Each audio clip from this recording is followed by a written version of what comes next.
Alrighty, hey there guys.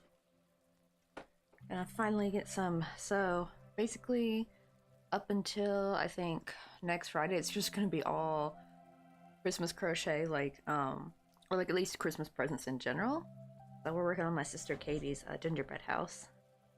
Let's hope they don't catch this stream. I don't think they really watch my streams though, hopefully. I know Dawson's popped in, but that was like 2 years ago, I think.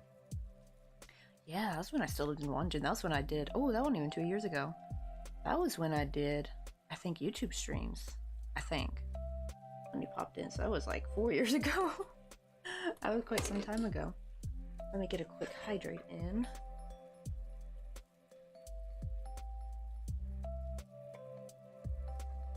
Oh shoot, Cacturn. Hopefully it'll let me catch it. Sometimes if you're not live for, like, if you're only live for under 15 minutes, it might not count you as live.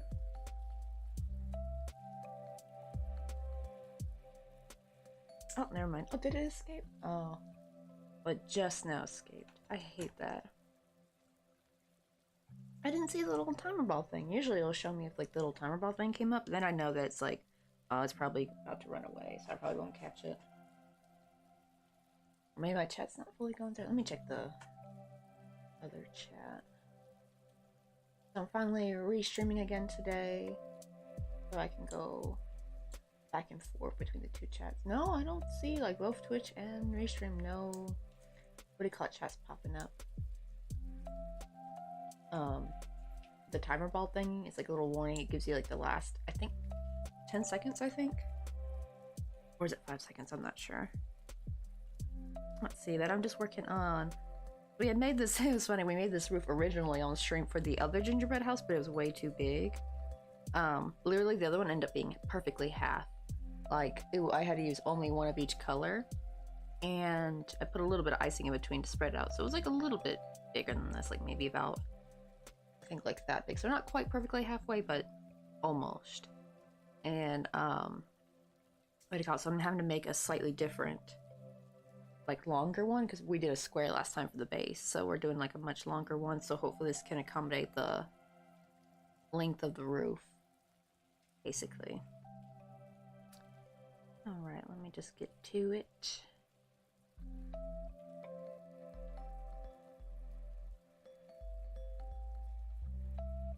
This one we're just like decreasing until we get to the middle.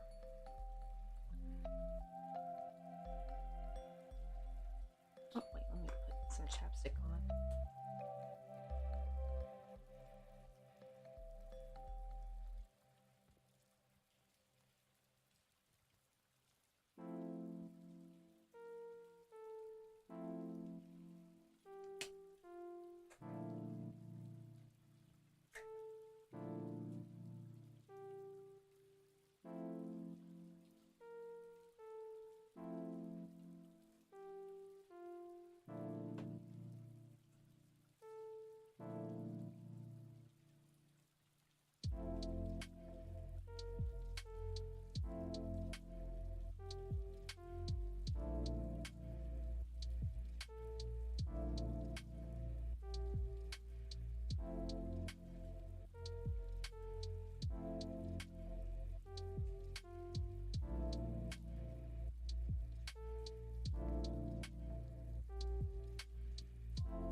you playing Seaside Escape?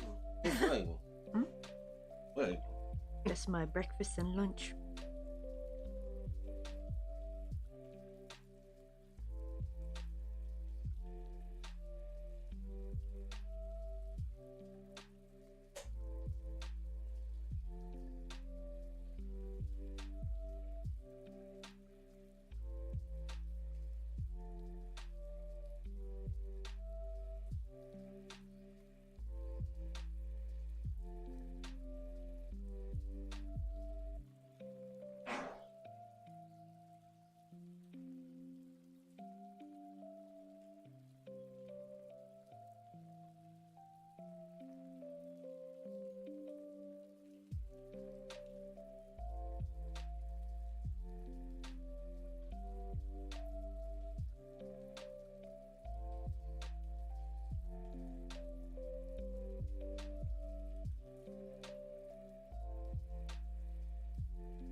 Hey Caleb, how you doing? Yeah, I'm finally trying out seeing if restreaming is gonna work today. It's been kind of clunky and didn't want to work for the past month. So hopefully seeing, but how's the quality? Is it nothing's lagging or anything, is it? Is it working okay? It says excellent on my part, so I would assume it's the same for YouTube. But we're working on a little gingerbread house. See, oh, I won't be able to tell you this on Thanksgiving Day, but happy Thanksgiving! Oh, thank you! Actually, when is Thanksgiving? Is this week? Because being so far removed, they don't, obviously, they have like a different Thanksgiving here. Where's the calendar? Is it this week? I know it's like the 4th Thursday of the year. Is it this Thursday? I don't know. I just want to see the calendar.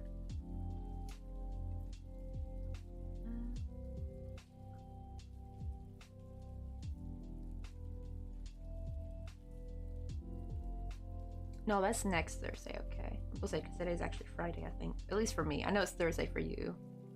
It's Friday for me. Dang. Well, next Thursday, I can't believe it's like already almost Thanksgiving.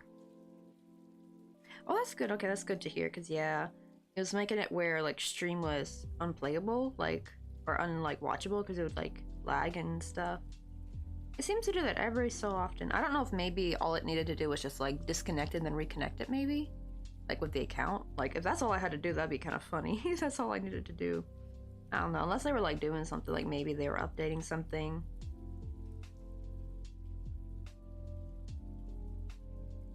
Oh, that's gonna be fun. I'm going on a trip with my grandma, do Thanksgiving with my grandma and my grandma's brother for Thanksgiving. Oh, it's gonna be a lot of fun.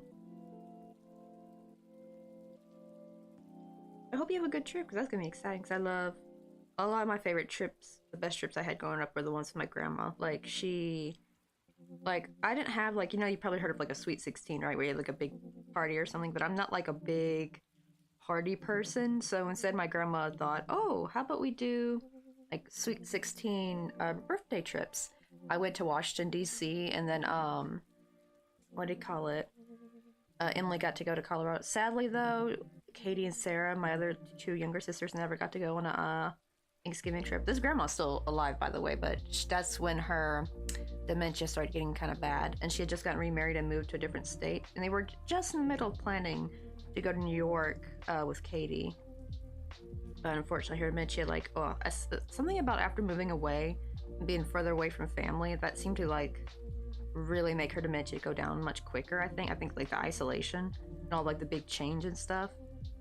And it's sad too, because we all told her like, I don't think it's a good idea to move and uproot yourself at this age. Like, she was in her 70s. I think she's in her almost 90 now, I think. Well, I'm not sure what my family's is. They're probably just gonna eat something. It's kind of sucks though. It used to be quite a big thing when we were kids, like, you know, the whole family get together, but now that we're all grown up and all like really far apart, I don't really do much. We did a little something when I was still there before I moved to Korea.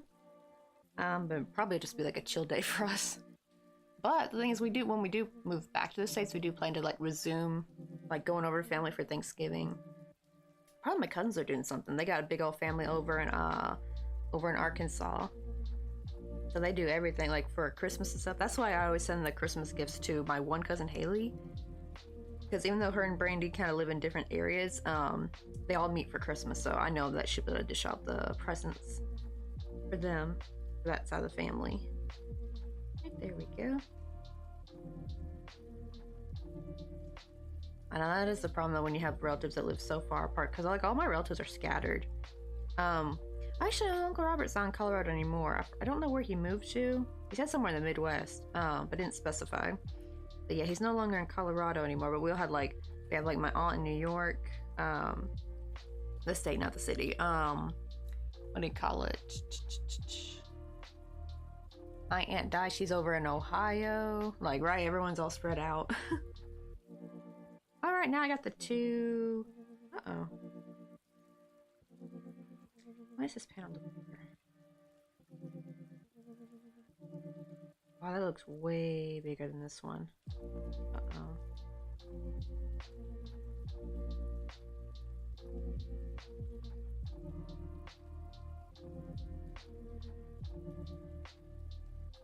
I don't know, maybe it's the tension here. Let me count.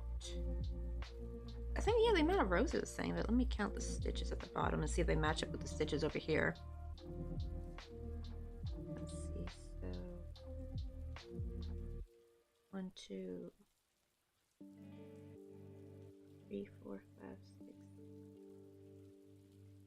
7, 12, 13, 14, 15, I think. Check here.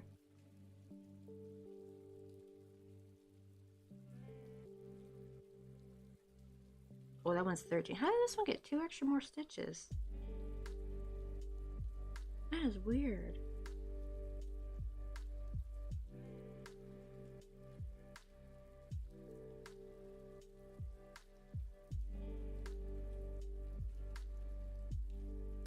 Oh well, we're just gonna roll with it. Because the weird thing is, it's in the same spot like it needs to be, because like it's not going through the corner stitch on this, like, does that mean there's more stitches on this rectangle on the other end? That could be.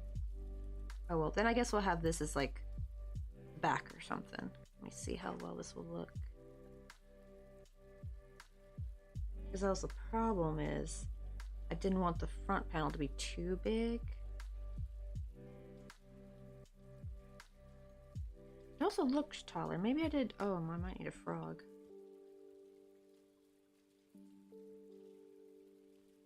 Let me see how many rows I did. 2, 3, 4, 5, 6, 7, 8, 13, 14, 15, 16, 17. Okay, let's see how many. Because maybe I just did too many rows and that's why it looks bigger.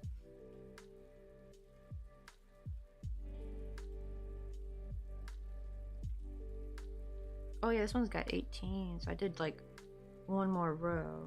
That's not good. Hey Zippies, how you doing? Oh, also, oh, are you a December baby? Yeah, I have like a couple cousins that like on both sides too, both mom and dad's side, that have their birthday in December. They hated it though. Hopefully your family is not like this, but like, right, they'll have some family members that will like give them one gift And they're like, here's your birthday slash Christmas present, instead of like getting 2 gifts. But my mom always made sure to give 2 gifts because like she hated that for kids who had like holiday, like, or close to holiday birthday kind of things.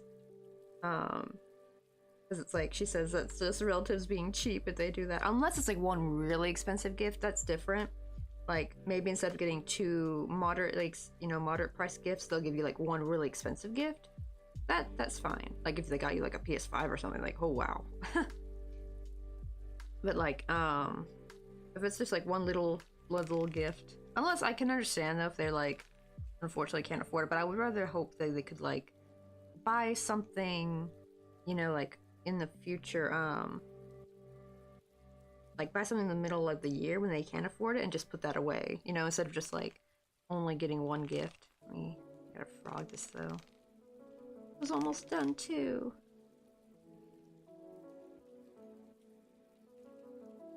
Let me see.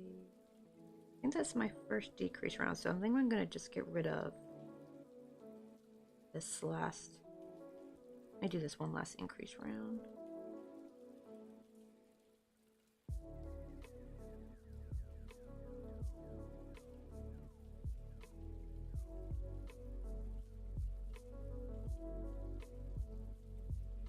Right. Oh, I hated the combined gifts. Oh wait, were they always like better gift? Because it's like sometimes they'll get you like something cheap and just one thing, and they'll be like, there's your birthday slash birthday, Christmas gift. But yeah, like getting the one better gift. Yeah, like if they did that, then I think they were doing it properly. I got the cookies like my birthday. Oh my goodness, right? Like I actually had that happen the other day.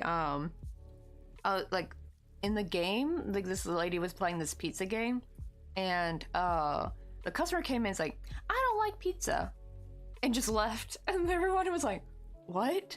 And like I was typing like, oh my god, why would, like, what if you hate pizza? I was like, why would and I put you, but my stupid thing autocorrects to I, and then I accidentally hit enter. I was trying to like hit the enter bar or something, or no, space bar or something, and my fat finger accidentally hit enter.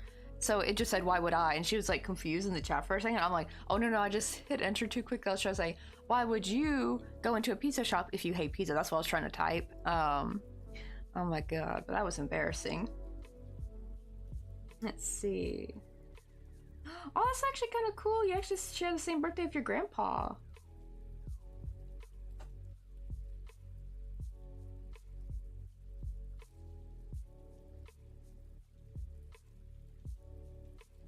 Actually, let me frog the whole thing. I need to see what I'm doing wrong.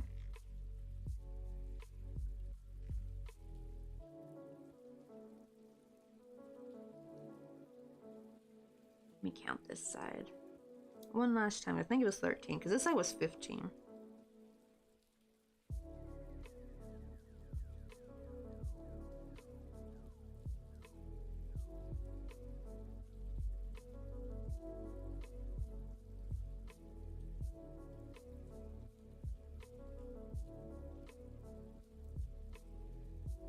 Yeah, it's 13.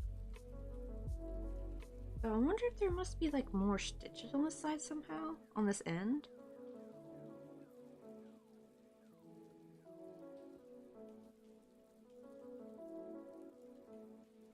Or at least if I shorten it, it'll actually work up a lot quicker.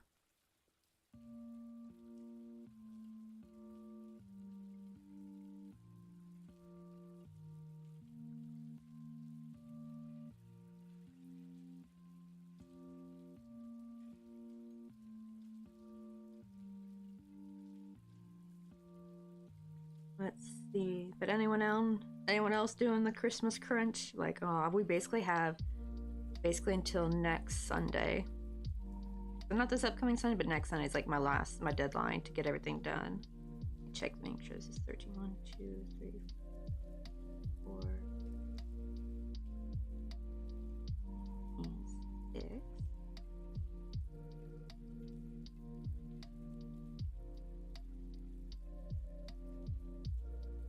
Okay, we're at 8 now.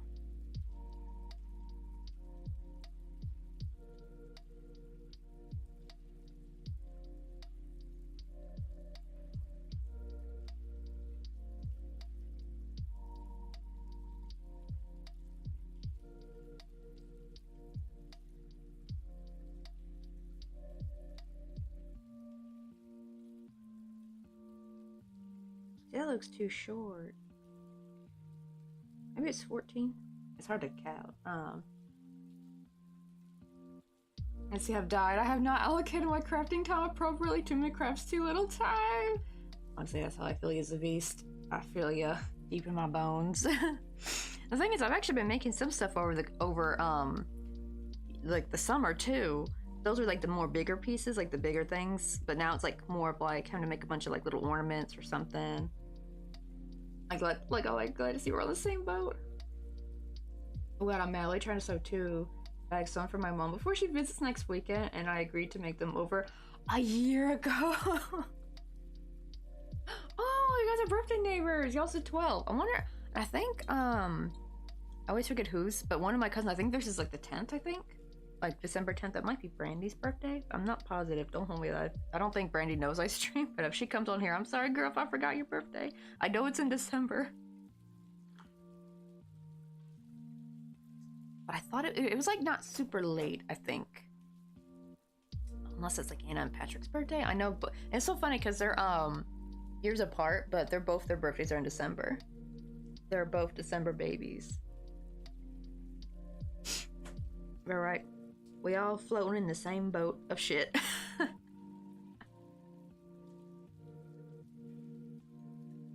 guess I'll do 14. Let me double check if it's 13 because it could be 14. I could just be miscounting. It's hard to tell because I already did an edge basically.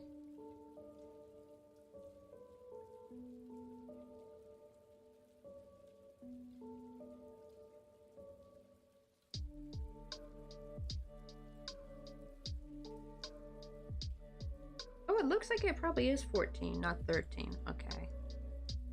So it looks like I just did one too many more and did 15, which that was too much.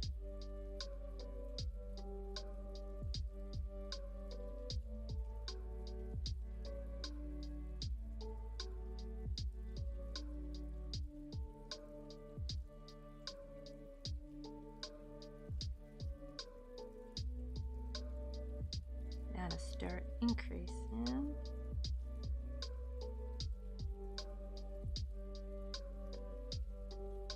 Man, this panel was finally done and now I gotta redo it. Doesn't that suck? Granted, I remember I had the same problem with this one. I had to like frog this one because it was way too big. Not because it was like this wrong stitch count or anything, but just because I did it too high and too big and the roof I realized would not fit it. It fits this one much better. But the other one was way too big. And I realized like, oh shoot. You know, like that's not gonna work. Better frog it, but it did make it a lot quicker since it's smaller. Because when they're bigger, they take longer to make. When something's like the stitch count is bigger, the longer it takes to make, basically.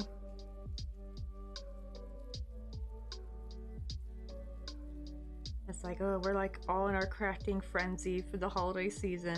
It's weird because usually it's for me rushing in December, actually, because I would be at home and most of my family I'd be able to like, you know, gift it to them in person. So I would start my crocheting in like December. So actually, if I was back in the States, I wouldn't be in such a rush, actually. That's the thing. I would not be in this crazy rush. But it's because Mr. Coffee goes to Boston, next week. Not next week, but I mean, like, the week after next week. So, that's why I'm a little bit, oh, shoot, you know. Oh, wait, I was supposed to increase right there. Oopsie. Let's see. Oh, to start playing Pokemon White on my DS, and I love it. Oh, is that a new one? I don't think I've ever heard of Pokemon White. I think I heard a new one came out.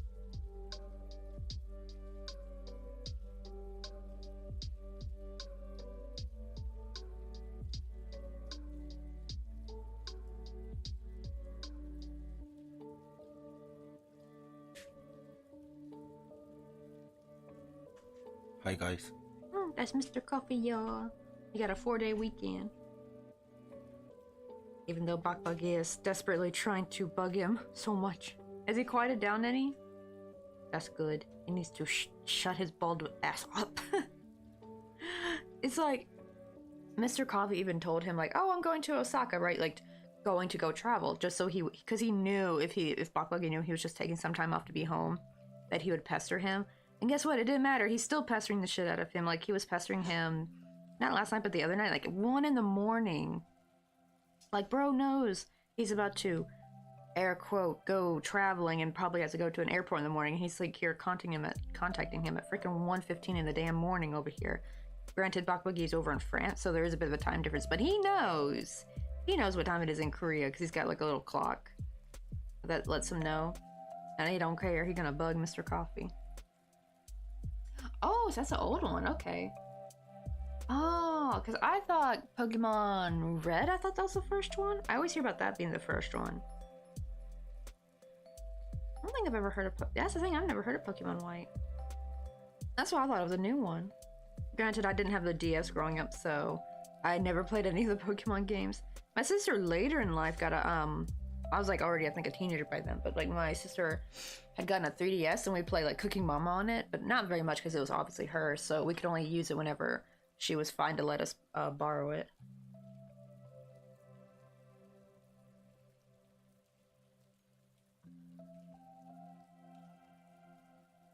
I know nobody talks to friends they want them, right? Imagine your superior at work is pestering you. Like, he'll do it on a regular work day too, but usually he seems to not go past like 10 o'clock usually. Because Korean people are known for going to bed quite late, so I guess that's why he pesters him till like 10, maybe 10:30. But I've seen like on weekdays he doesn't really go. He's never really gone into like the 1 a.m. territory before, at least not that I've seen. This was like the first time. I'm like, bro. It's because he knew he was gonna be on vacation. It's like, bro, what if you had a flight to catch? You can't do that. He's probably just thinking like, you can just sleep on a plane. Have you slept on a plane? You can't sleep on them damn things. They're so uncomfortable.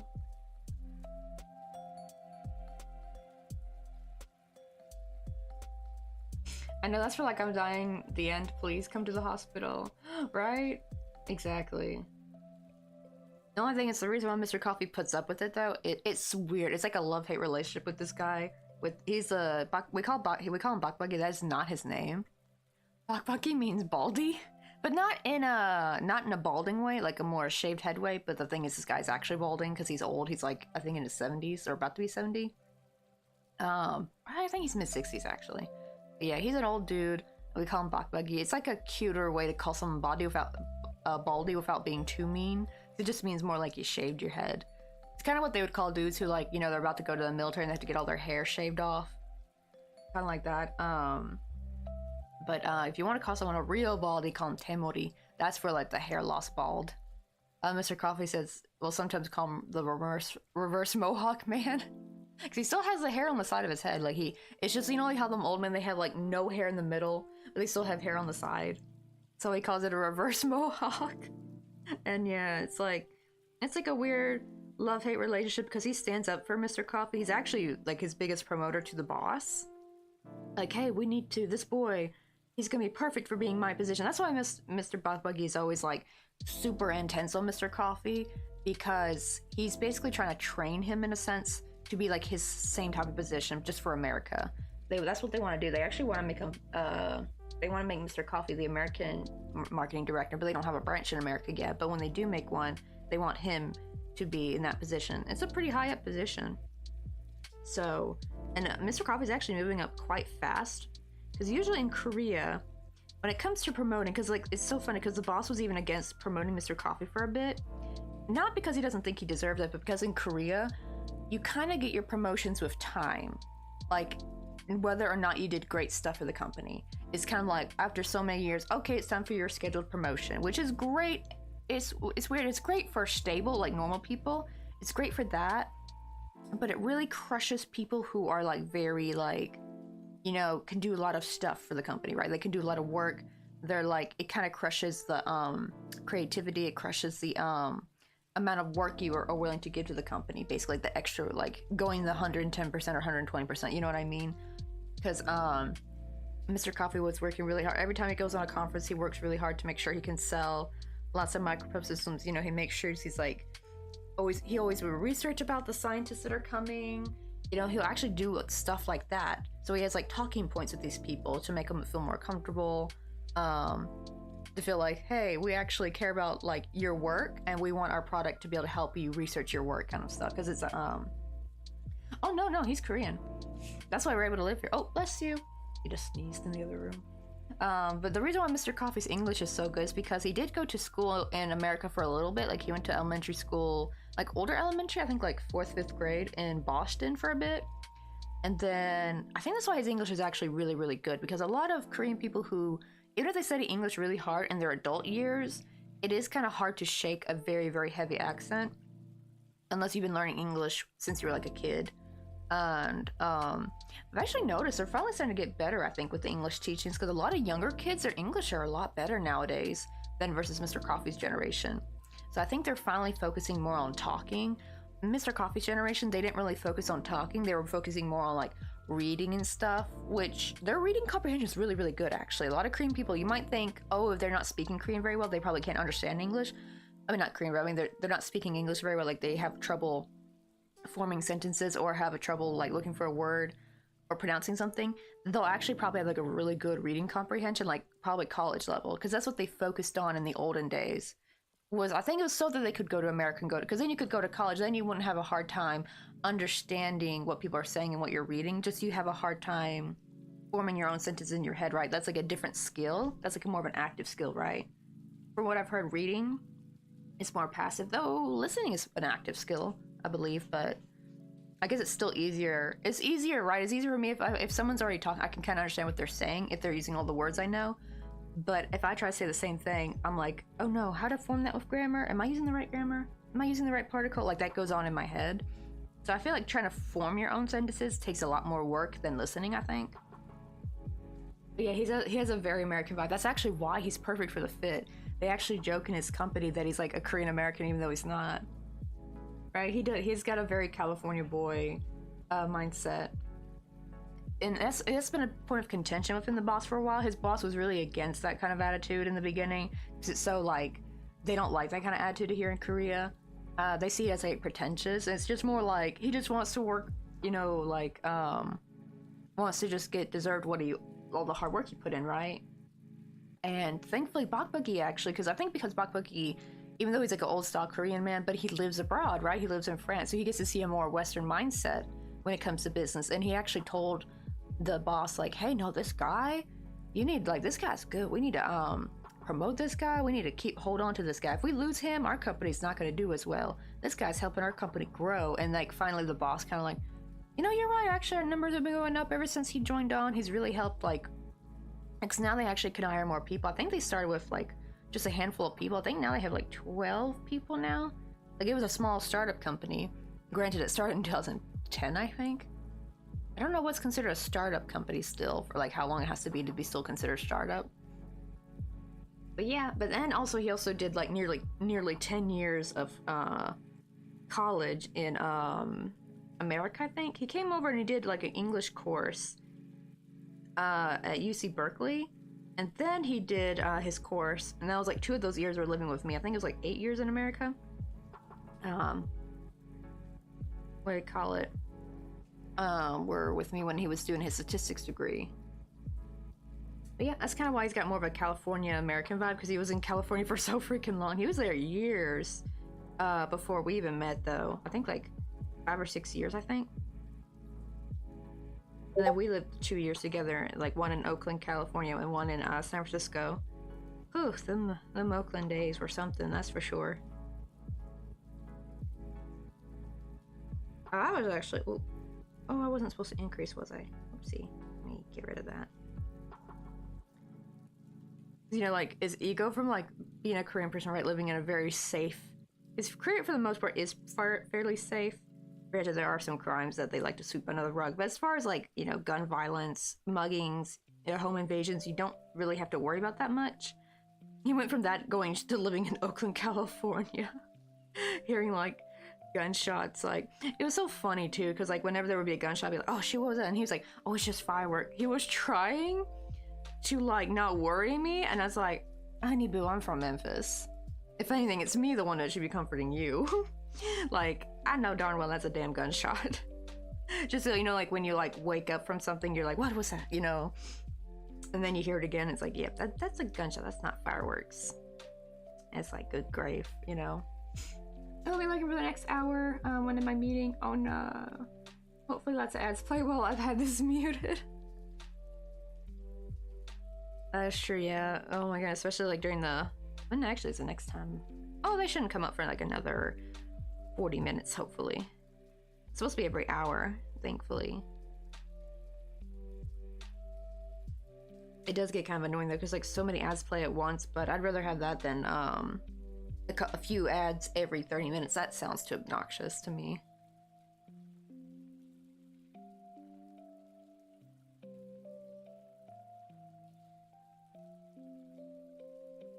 I think this is my increase round.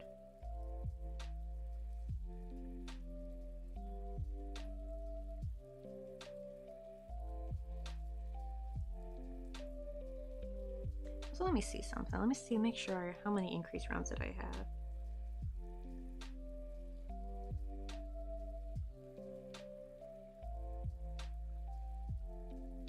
Okay, that's one, that's two. Yeah, I have 3 increase rounds. Okay.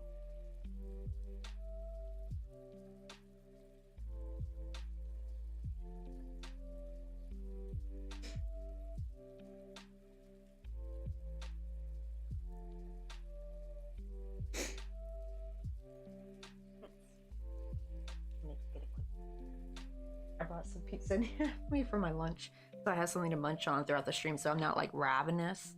That's the problem. Sometimes I won't eat the entire stream, and then as soon as stream's over, I'm like just absolutely ravenous. I'm like, oh, I can't be doing that.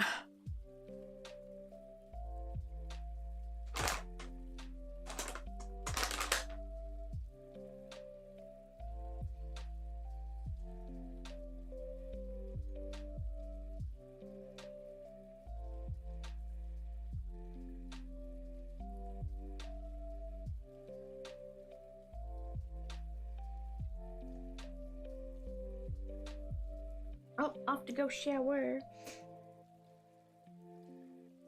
I know, especially in this cold, chilly weather, nothing like just a hot shower is so nice.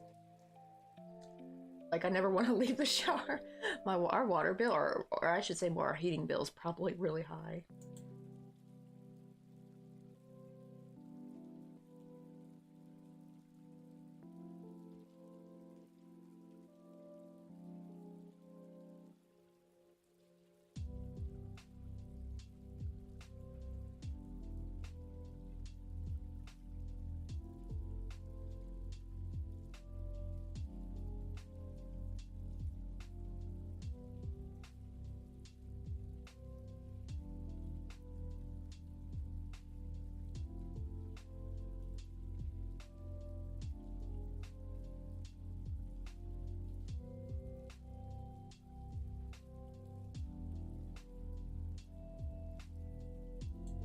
Oh, hold on. Let me just give my glasses a good wipe.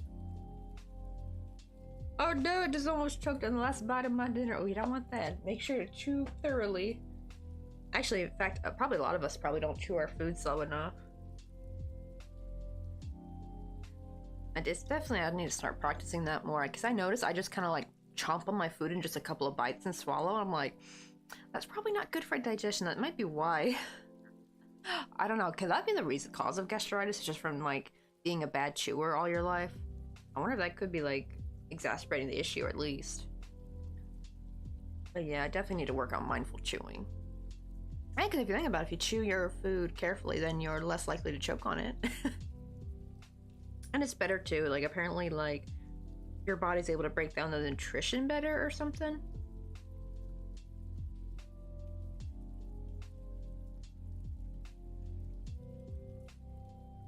But I did hear it's like an ADHD thing, like being a fast eater, which really sucks. I wish I could be a slower eater. I think it's from, to be fair, I blame the American school system for the way they made us eat our lunch so quickly. I think that's why I kind of grew up to eat kind of fast. Like I could never take my time with food, because if I did, I would never get to finish it and I'd be hungry. Because they'd be like, okay, time to go, and they would like force you to throw away your food if you didn't finish it. I hated that. Especially looking at you, Appling Middle from middle school, because their line was messed up. Like the systems, like their systems for like when you put the code in, like your number to pay for your lunch, was all messed up. So the line was really, really long, and I waited in line for the most duration of the lunch, just got my food, sat down, took one little bite, and then the teacher came over. Was like, the bell rung, and the teacher came over, like not my teacher, but like a teacher, I guess, who like supervises the lunchroom, came over and it's like, okay, time to leave, throw away your food. I'm like, I just sat down. She's like, I don't care, throw away your food, it's time to go back to class. I'm like, damn. God, that was horrible. But then my high school year, same thing happened, but guess what? Our lovely, I hated when middle school's like, high school's gonna be so much harder. Sweetheart. Them middle school teachers lied to you. Well, I don't know, for some people, high school may have been harder. To me, middle school was the awful period. High school was just such more chilled and laid back. Like, at least my high school. I got lucky with that school, the teachers we had at our high school, and our principal. Like, our principal was a pretty chill dude. Like, he literally got on the intercom, like, hey guys, so I know today we're having some trouble with our systems as it's the first day of school, and some of you are just now sitting down for lunch, and yeah, I know you just heard that bell ring. What I want you to do is, I've already informed all of the teachers that some of you are going to be a little late. I want you to sit down, finish your food, and then just go straight to class. No need to, like, throw away your, like, you just sat down. We want you to make sure you can finish your meal. Like, oh my god, that's what it takes. That's all it took, was just to be, give it, Granted, I do wonder how many students try to take advantage of that by just, like, lollygagging. But most kids, they finished their lunch and they went off to class, right? I do know there's going to be some bad apples that are going to, like, partake in that, but the majority of kids just did exactly what he said. They ate their lunch and they went straight to class. That's all you had to do, was just give, like, a big announcement to the teachers, just saying, hey, a couple of your students. And they had a list, too. I guess, actually, the ones who probably would try to take advantage of it would get caught out. Like, because they have a list of what kids have what lunch period, so they would probably tell the teachers, hey, this kid and this kid are going to be a little bit late to your class because they had this lunch period. You know what I mean? Like, they could, like, track that and stuff. So they could probably make sure there were no other kids, like, trying to take advantage of that if they heard the announcement. I'm like, that's how it should be done, right? Like, he was a wonderful principal. I really liked him. Like, actually, on our graduation day, I actually gave him a hug. I was like, you're the best. You're, like, literally the best principal. Like, middle school was horrible. Like, principal was horrible. The teachers were horrible. And I'm used to having teachers like me. No teacher liked me. That, like, they didn't like anybody. I can't really blame them, though, in a way, at least for the teachers, because, yeah, middle school kids be kind of like little shits. A little bit. Like, ugh.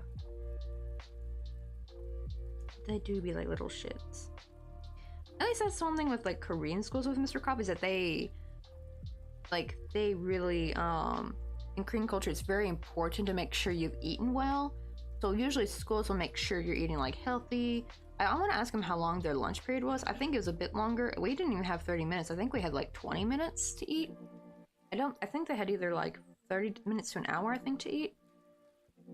But they're very big on, like, making sure you're eating well and stuff and not rushing to eat too much. So they would have at least a good, even though Korean schools can be kind of hectic, right, with the whole studying and trying to take tests and crap, but at least they, they were good on the food part, making sure you have healthy food, good food to eat, and that you had time to actually digest it, You had time to actually chew it. Unlike American school systems.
Make sure these are matching up.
Oh, there we go. Sorry, I had to adjust my blanket.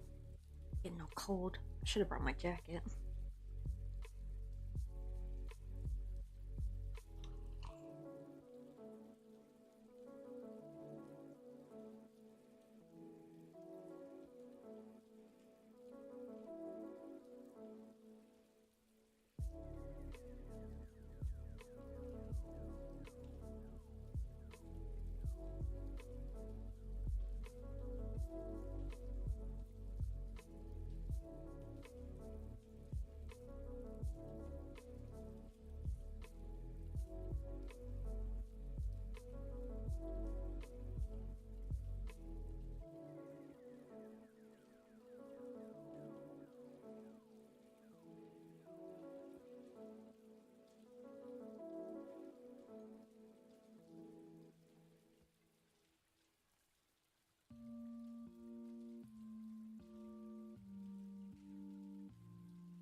Oh, I forgot. This last increase round, because I don't normally like doing increases in the last stitch because they get kind of hard to crochet through when I do the crochet edge around it. But except for I notice if I do it when I decrease right after increasing, it looks much sharper if the increase is right here in the very first stitch.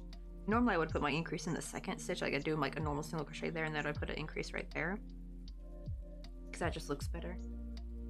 But for this one, I notice it looks much better. So I'll sacrifice that one little spot just for like a better point. Like you see how this one looks much more pointier than my other ones.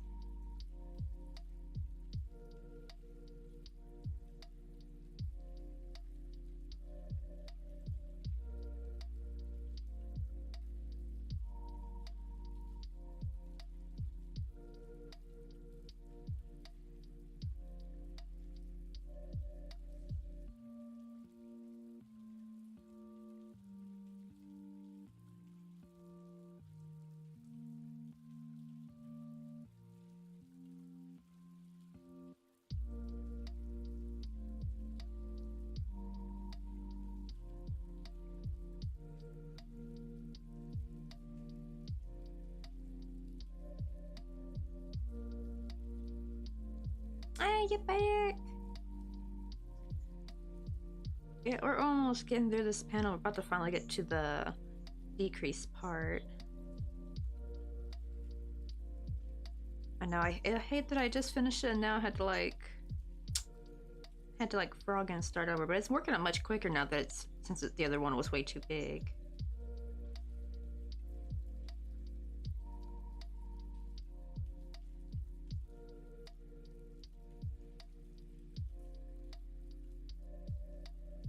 And I'm also trying to think of a list of what are some easy things I can make. I need to find my snow globe pattern because I don't think I made any snow globes for my dad's side of the family. I know I made one for someone on my mom's side of the family. I forgot who it was. I really should have taken pictures and a list of like, we put them in little baggies with their name on it. I should have done that. I don't know why I never do that. Then I can at least remember who I gave who what. It's easy to remember what I made for the kids usually, thankfully, but it's hard to remember what I made for the adults because usually the adults are like generic, cute, like, you know, Christmas like ornaments or something. Ooh, eating some sweet potato pie. Actually sounds real good. How's it compared to pumpkin pie? Because I technically could make pumpkin pie here. But it'd be kind of expensive. Sweet potatoes are much cheaper because they have the small green pumpkins here. They're called Japanese winter squash. I mean, kombucha squash. I always say kombucha, but that's the drink. That's the weird fermented drink, I think. Yeah, I think it's called kombucha squash, but here it's called tanobak, and it literally means like sweet pumpkin. They're really, it's just like a sugar pumpkin. But they can be kind of pricey. Like it'd be like $4 for one, and they're like this small, or like not that big. And there's not that much inside, and you need a lot for a pumpkin pie. Usually I can make it into like a, you know, like a syrup or something. Like I can make like a pumpkin spice syrup with that. But yeah.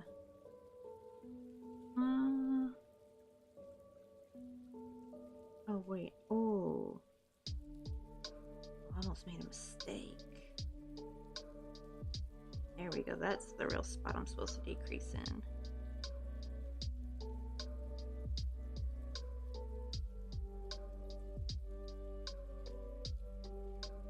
Uh-oh, wait. Let me frog real quick because I need to rejoin on new yarn, and I don't, this is the good side, so if I do it from this side, that yarn tail's gonna go over on this side. We don't want that. I want all the ugly stuff showing on that side, so I need to rejoin from this spot. Oh, really? It actually tastes mostly the same. Oh, because I did see, it's funny because I saw like a Korean video of like a lady making a sweet potato pie. Granted, they didn't really use much of the seasonings we do for pumpkin pie, so that's probably what would do it. But you would probably need the orange ones, wouldn't you? Because it, like, I don't know. I mean, they do have the orange sweet potatoes here. I think I just mostly see the purple ones. It's not the real purple one. It's more. I think it's called technically a white sweet potato. It's purple on the outside, but when you cut it, it's like white on the inside. I love them. They're so good. Oh my goodness. When you roast in the oven, it kind of tastes like a toasted marshmallow a little bit. Like, I prefer them way better over. I never really liked the orange pumpkin, not pumpkins, orange sweet potatoes that much. I never really liked, except for sweet potato fries. I think they do make some pretty tasty sweet potato fries, the orange ones. But when I came here, because I've never had they call them also just Japanese sweet potato. I've never had one of those before. They're very popular here. They're like an easy, quick snack. Usually you can like bake them and put them in some aluminum foil and have it as like a snack for later. And they're just so good. They just literally taste like a toasted marshmallow. I wonder if that is a pumpkin. I mean, not pumpkin. That is a pie would taste. Probably would taste pretty good. Yeah, they're technically just gourds. That's right. They don't technically call it a pumpkin. I think here the tanobak. It just means it's like technically a squash, but I guess it's like the same thing. I mean, they're pumpkin shaped. They have some weird, like, I call them ashy pumpkins because they're orange, but they look like a weird ashy gray orange. I've never seen pumpkins that shade before. They're much bigger, so I don't know how they would taste. They probably wouldn't taste very sweet. Because even in America, right? Like, you always think that you use like the big pumpkins, right? When you make pumpkin pie, no, you actually want to use really small pumpkins. They call them sugar pumpkins. I'm like, okay, that's probably why my dad's pumpkin pie he made one time didn't taste that good. He made it from like a regular big pumpkin we covered into a jack-o'-lantern. Now I know why it didn't taste that good. Though granted, I do wonder if you just put more sugar, would that help? Or is it more like, I feel like it's more the texture. So the texture was very different, I remember, with a bigger pumpkin versus a smaller one. It's like the texture, it's more dense and more compact, while the bigger pumpkin is like much more stringy and fibrous. Actually, yeah, the pie will definitely not be orange if I use like the purple sweet potato. If anything, it'll probably be white. Be like kind of white looking, because the inside of these potatoes. Because there's also a second purple sweet potato where it's actually purple on the outside and purple on the inside. I think actually, I think I've heard the ones that I'm referring to is the one they have here in Korea. Is like, I think they're called red sweet potatoes. It is like a reddish purple, but they're white on the inside though. I just hear most people call them Japanese sweet potatoes because they're so prevalent in both Japan and Korea. Ooh, I've seen red pumpkins. I think I may have seen a red pumpkin too. But it's been like a long time. I miss going to pumpkin patches and stuff. Like, there's really no thing like that here. Like a pumpkin patch. At least not that I know of. They do have things like flower patches that you could go to. That's like more springtime. Like, right, you could go to like this place that has like nothing but daffodils everywhere as far as the eye can see. I forgot the name of the place. And they'll have like a place for fall. They'll be like, oh, this place that's got lots of ginkgo trees and it's all yellow. Because the ginkgo trees have like a very beautiful bright yellow as their leaves in the fall time. And then of course, during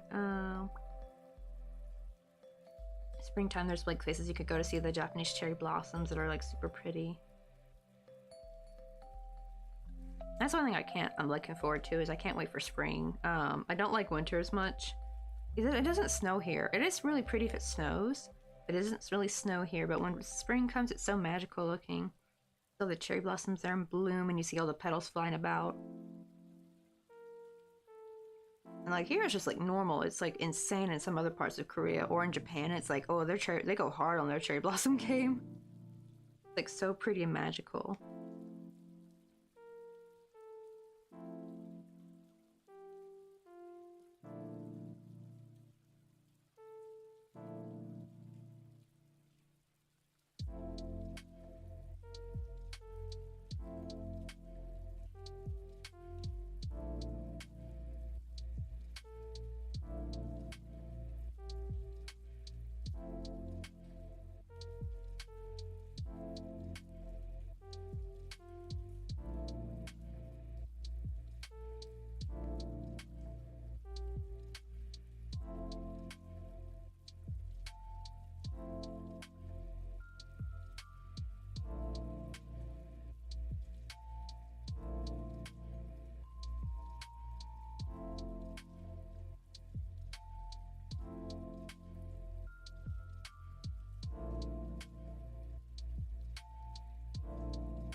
doing? When you feel your soul and when these moments and run away and smile and have a nice day. You have to do some like crafting. Oh, what kind of art and crafting do you do?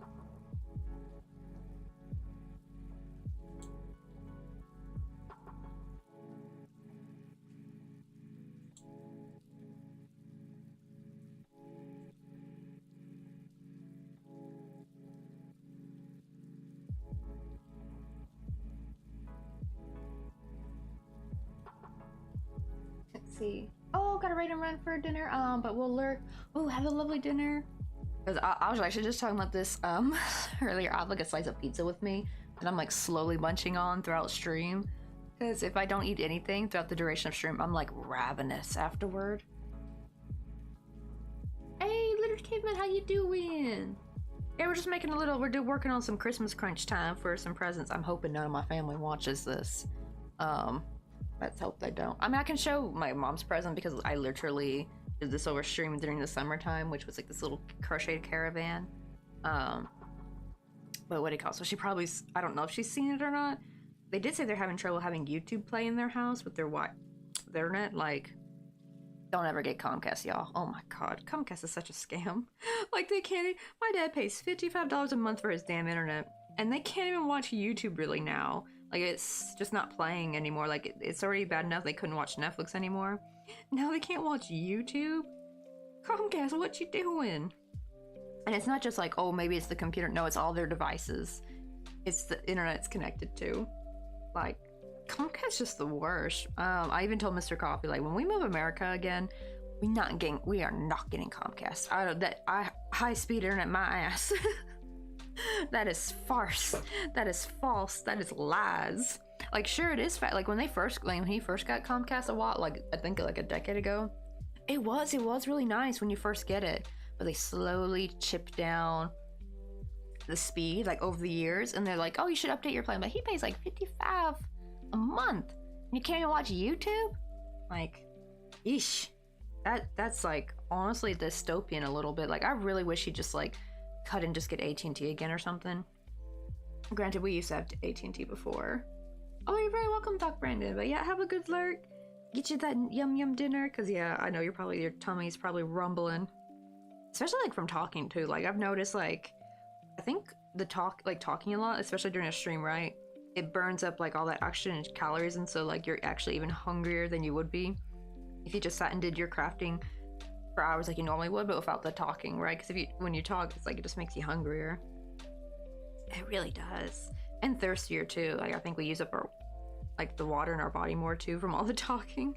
I always tell like my friends, like, they're always like, why are you so quiet? It's like, because talking takes energy.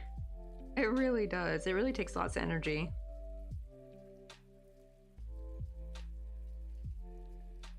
Yeah, hopefully they won't stumble upon this stream. If they do, then oh well. I know my sisters know my YouTube, but they don't know because I'm restreaming, so that's why I was a little bit worried, because they know I stream, but they don't really watch Twitch, so I'm good on there, but I am restreaming again. That's why you'll probably see Caleb pop in a little bit. Caleb's on the YouTube side. And what do you call it? And they do watch they watch my YouTube. My mom even said, like, sometimes I pop on and watch one of your crochet streams, and I'm like, oh, I mean, that's like nice, but at the same time I'm like, oh, did they like accidentally see something they weren't supposed to see, like a Christmas gift or something? Because then I'm like, now I had to like be kind of careful. I probably shouldn't technically be restreaming for this, but I hadn't restreamed in so long though. I think it's safe enough. I think they probably won't notice. Oh really? But I namespace it. My old internet provider pulled that bull on me, and I'm glad I dumped them with who I have now, right? Like, I heard though it's really hard to get rid of a Comcast contract or something. Like, they're ruthless. Like, even if you die, it's hard to get your name taken off. Like, they're just like big bullies. So I'm like, I ain't never signing with Comcast ever. I'm not gonna fall for their bullcrap. Okay, there we go. So we actually had finished this panel at the beginning of stream, but it was way too big. I don't know what happened. So I had to make sure that, what do you call it? Like, see? Yeah, it's in a different spot here. I don't know. going on necessarily with this side. Like this side was it was way too big. I don't know if I somehow got more stitches on that side. Look at this rectangle, it doesn't look like that end's bigger. Oh well. Yeah, well, it'll just be a mystery.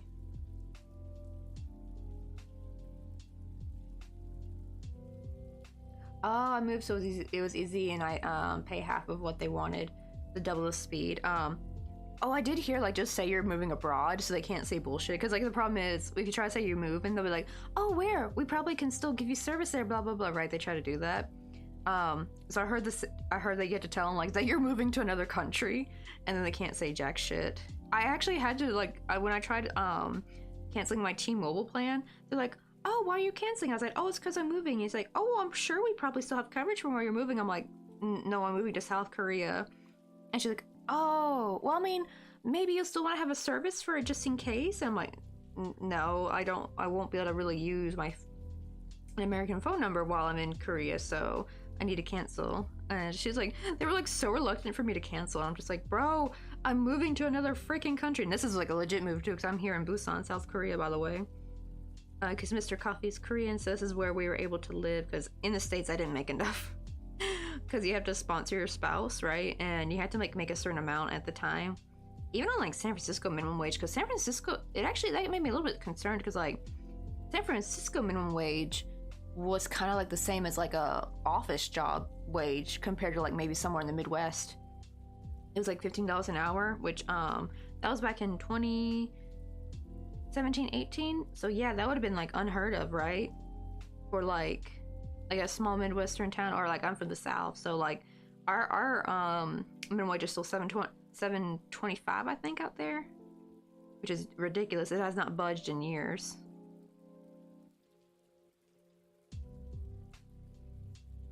They tried that, but I told them no, I'm not gonna have internet from them ever again. Right? It's like they want to keep you on board, and it's just like, ugh. It's just right? It's like when they try to pull those stupid games, like, no, I don't want your stupid slow ass internet, and get away from me. I don't want your bullcrap no more.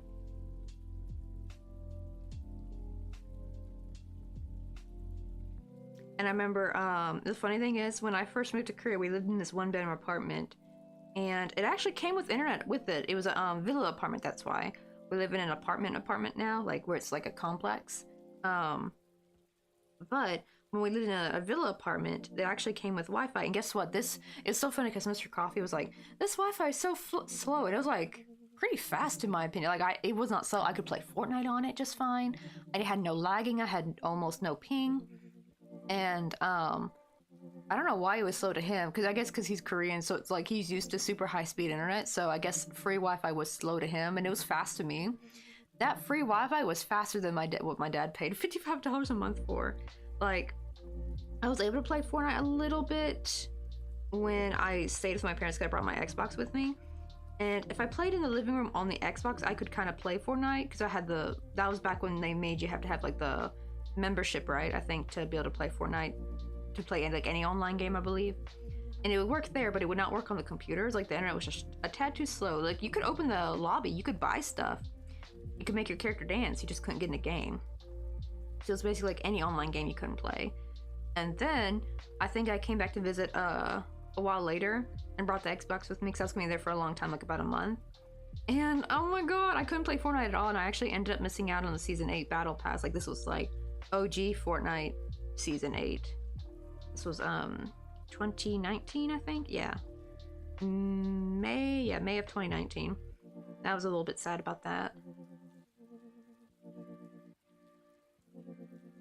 Ooh, I pay $75 for a fiber optic and can go to the office downtown if there's an issue. That's what we're thinking. I'm thinking I really want to have like Google Fiber. Is that what you're talking about, I think? Because we think we'll probably have to pay like probably $75 a month for our internet.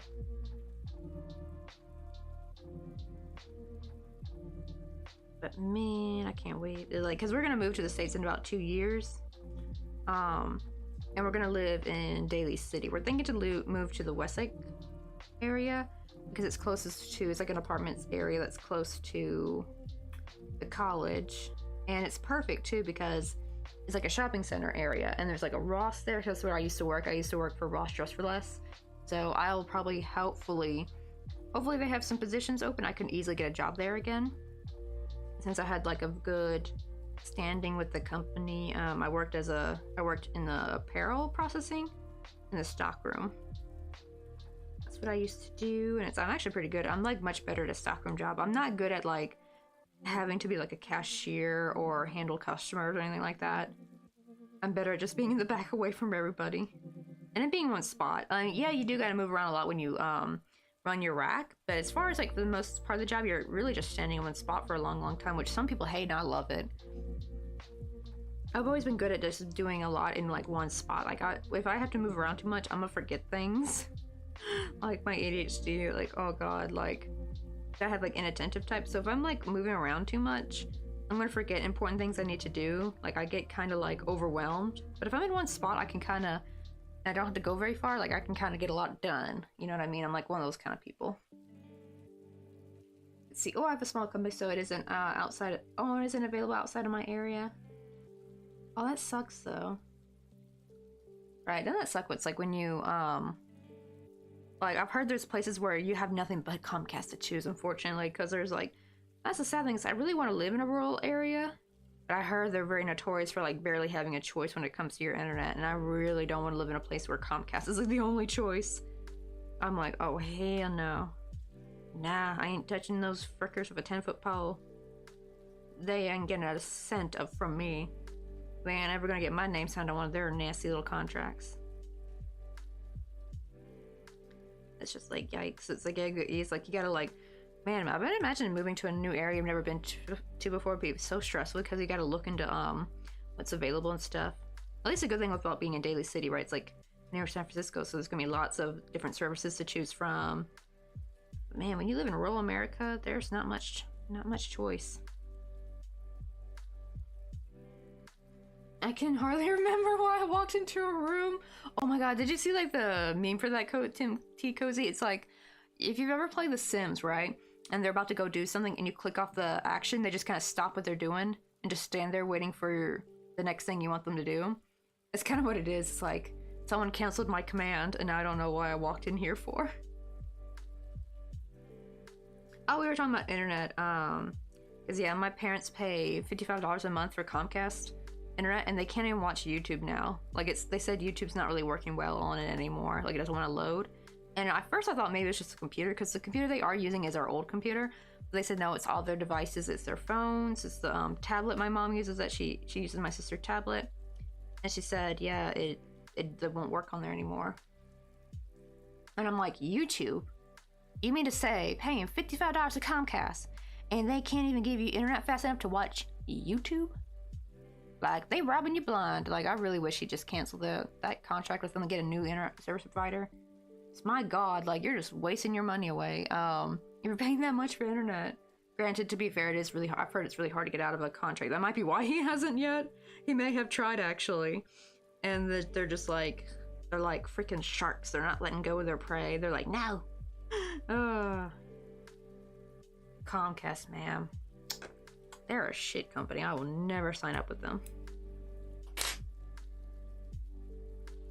Except I usually do like 3 other things along the way before I finally remember what my original purpose was. Oh my god, right. You walk in the room, you're like, what was I in here for? And you think you thought you found it because something caught your eye and like, oh yeah, I gotta do this thing, right? You do that and you're like, wait, no, that wasn't it. And then something else will jog your memory for a different task you maybe want to do, but then you're like, wait, that wasn't the task I was originally planning. And then finally, when you go do something else, that's when it finally comes to you. Oh, that's right. I went to go grab some water, and you just totally forgot that was your whole freaking reason. Was to go grab some dang water. I've had that one time where I think I went into to go make some lunch, and then I think I got distracted by something that I had to clean. Ended up cleaning and doing dishes, and then like left to go sit back down in here, and I'm like, then my tummy's rumbling like, oh, that's right. The whole damn point was to go make some lunch. You know. But yeah, it's crazy how our brains be. I wish it was like The Sims where at least I could see a list of the intended activities that are pending in queue, you know? Then I could like write a list down of what I need to do. I probably should start writing lists. I just hate having to write down stuff.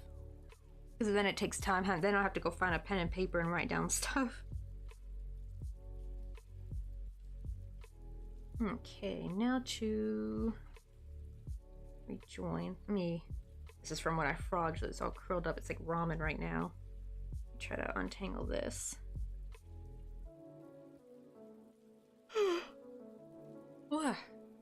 Oh, this is a lot shorter than I thought it was. Crap. Yeah, this is gonna not be long enough, so. Do I have any longer one? Oh, I do. Okay, thank goodness. I was like, I remember I splitted more this brown yarn the other day, so I should have like bigger ones ready to go. I'll save these for like smaller items or something.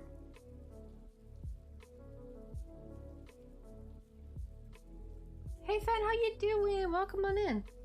We're trying to work on this little gingerbread house. We're doing some Christmas crunch time for some gifts. So basically starting from today till next Friday, I'm just gonna be all stream is just gonna be working on them Christmas presents because Mr. Coffee goes to Boston. What do you call it? But not next Monday, not this upcoming Monday, but the Monday after. And so I have till next Sunday. So not this coming Sunday, but next Sunday I have to finish all the gifts because like I'm in Korea. So usually what I'll do is I don't trust USPS to not lose my shit because they've already lost 2 packages of mine before.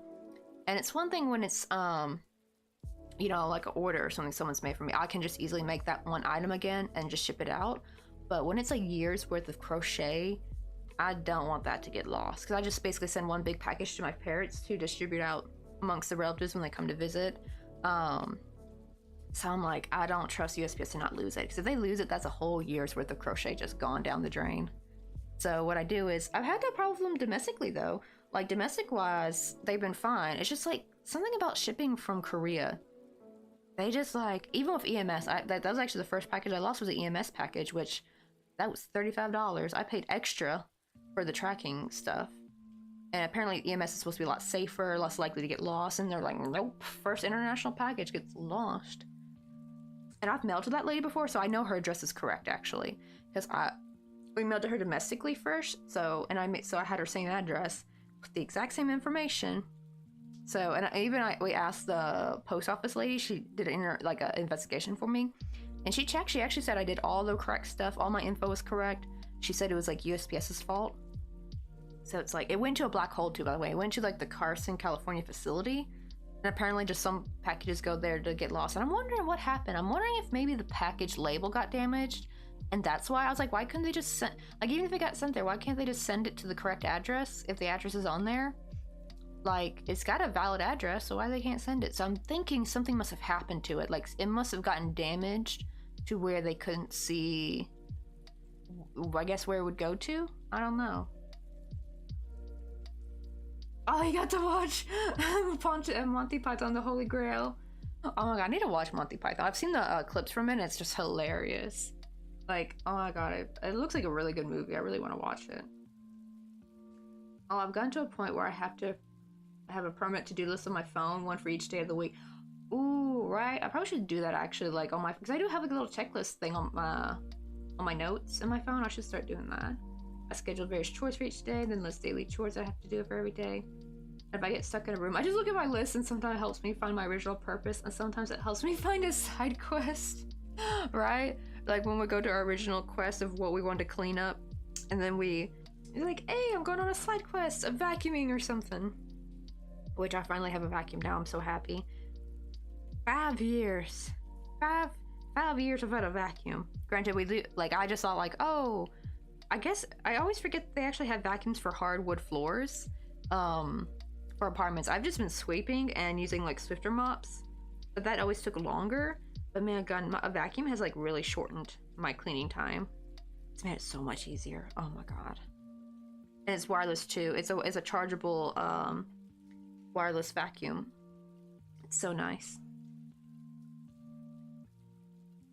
Oh right, USPS has been pretty terrible recently.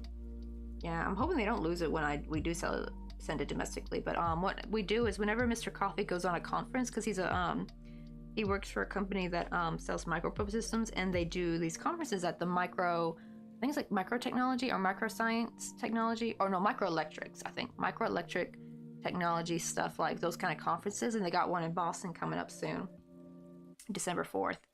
And usually what he'll do is if he goes to America, he will ship my stuff domestically, because it's only like $5, even for like a big A4 size bubble mailer, it's only $5. I hate that it's become $5 minimum though, because like even a small bubble mailer now is like $5, which sucks. It used to be like $1.28. So, but at least the big mailers are like just $5 as well. So I'll just like mail it in a bigger mailer. It's safer anyway. Oh, really? I need to ask Crafty Jellyfish if they ever got my postcard. I'm a little bit worried because they hadn't sent anything. But then again, this happened last time I sent out postcards. Because we had some people who were eligible for a postcard. Because of I think like the first one was during my birthday subathon back in June, and I thought people had not gotten the what do you call it? Had not gotten the postcard. I was a little bit worried. I was like, oh dear, like, did they not get it? And then someone told me, like, Twin Mama Crafts came in the chat one day. I wanted to ask her, I'm like, did you by chance get your postcard? And they're like, oh yeah, I got it like weeks ago. I'm like, oh, because I had to send up follow-up emails to people asking if they had got it, but I think they just didn't see. To be fair, emails do get buried quite quickly, especially if it's an email that you have signed up with a lot of stuff that will get buried fairly quick, I think. But I was like, nobody told me they received them. So I was like really worried that they all got lost in the mail or something. Because I've never really mailed letters before. And I was wondering if they went through. Because the guy did tell me it would take very, very a long time. So I think next time in Crafty Jellyfish's stream, I'm going to ask her if she ever got the postcard. I hope she did. To be fair, she is very busy. Like, I don't know how the poor girl functions. Like, she's got so many things going on. Like, her schedule is like packed tight, and I don't know how she stays sane. I'm like, girl, I would die if I had your schedule. I'd be like, and she streams like really long hours. I'm like, I don't know where you get this energy from, girl. I wish I had this amount of energy, because I could not. I need to have like some me time to myself alone without having to go somewhere. Hey, one time a friend sent me a small gift from Canada and it never arrived. Oh, she never got back, and then about 9 months later, it just randomly showed up, a bit worse for wear. That's what I'm wondering. It probably got lost somewhere, and I guess they went through some like old packages that never got mailed out, and they finally decided to mail it out. I've had heard of that happening, and maybe it got stuck in a black hole, because there have been stories of where stuff got stuck in a black hole, and it eventually did come out just like a year later. I guess when they go to sort through. But what got me a little bit worried was I did hear that a lot of times they will auction off pallets at these like black hole places, and like, dang, that means someone could like literally get the crochet strawberry hair clips I made for Ben and Eve, like the original ones. I went ahead and made her a second pair, and thankfully I was coming up to visit my family, so I was able to mail them domestically, and she got them. But they weren't as cute as the original ones, so the original ones were much cuter, you know. And what do you call it? Oh, did I do enough? Oh yeah, I did. Okay.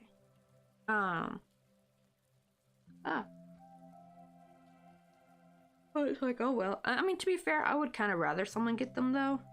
At this point, I would hate for them to just be sitting there rotting away. If I'd kind of do someone to get some eventually, I would be so sad if they just sat there rotting in a warehouse, never to be, you know, seen. Right, we thought I'd been lost forever. And then it's funny, at least I was like a little happy surprise. Also, I've heard of like Keel said maybe someone stole it. I'm like, but can't they kind of see what's in the packages though? Because I know they scan them and X-ray them, don't they? To like especially if it's an international package. And the reason why I was a little bit hesitant to send stuff out again is because when I looked up about this black hole, this particular one, apparently a lot of packages coming from Korea were getting lost to this black hole, and I thought, damn, does the USPS, does LAX have something against Korea all of a sudden? Like, they're just like shipping all their packages from Korea straight to this Carson, California black hole facility. And it wasn't just like small people like me. It was actually from people ordering stuff online, like from like skincare places. Like, a lot of people's orders were just like gone, just stuck in this like black hole forever. I think a few people did say like they eventually got it after like several months or almost a year later. But yeah, apparently like, so it wasn't just like, oh, little old me. It's like big sellers that know what they're doing, right? They have like freaking invoices to go along with this stuff, right? Like paperwork they send through when they send these, you know, when they send their orders off, right? Because businesses have a lot more paperwork they gotta send through for it to get cleared from customs. So it's like, what the heck? These are like people that know what they're doing, and even their packages are getting lost. Right? Exactly. It's like, And it was during the pandemic, so I'm like, damn, does someone got a grudge against Korea over at USPS? They're like doing this on purpose. They're like purposely sabotaging stuff coming in from Korea, because the amount I found, like, I think 3 separate Reddit posts that talked about this, that when I just Googled, I didn't even say anything about something coming from Korea. I just Googled this Carson, California black hole facility, and so many of the comments were talking about their stuff from Korea, and they were like mostly recent posts. I think they're like I think the post was like only 3 months old at the time, so it was like fairly recent. And I was like, damn, what are they doing to all the Korean packages? So I was too scared to send anything else out internationally. I'm like, nope, someone got a vendetta against Korea. They're like when they see package from Korea, you shall not pass. Right? That's like how they're acting with these but I don't know. They finally seem to let up about it though. I did have one go missing at like a strawberry keychain I made for Stephanie's order. Thankfully, that was when I had signed up for K packet, so thankfully the shipping was only $8. And that one got lost. I had to make her another one, which that didn't take too long. I don't know why though, for some odd reason, I literally mailed in the same size bubble mailer. The strawberry's the same size, same address, everything, but all of a sudden it was like $11 when I went to go mail it. I don't know if it was because of the time. I mean, I mailed it out fairly quickly, I think like the next week over. Or even just a couple days from when I heard it got lost. No, it didn't say it got lost, it just was stuck. It just wasn't moving anymore, so I'm like, well, that's gone. And she never received the second one, by the way, like, it's just still gone. But yeah, unfortunately, that sucks for them.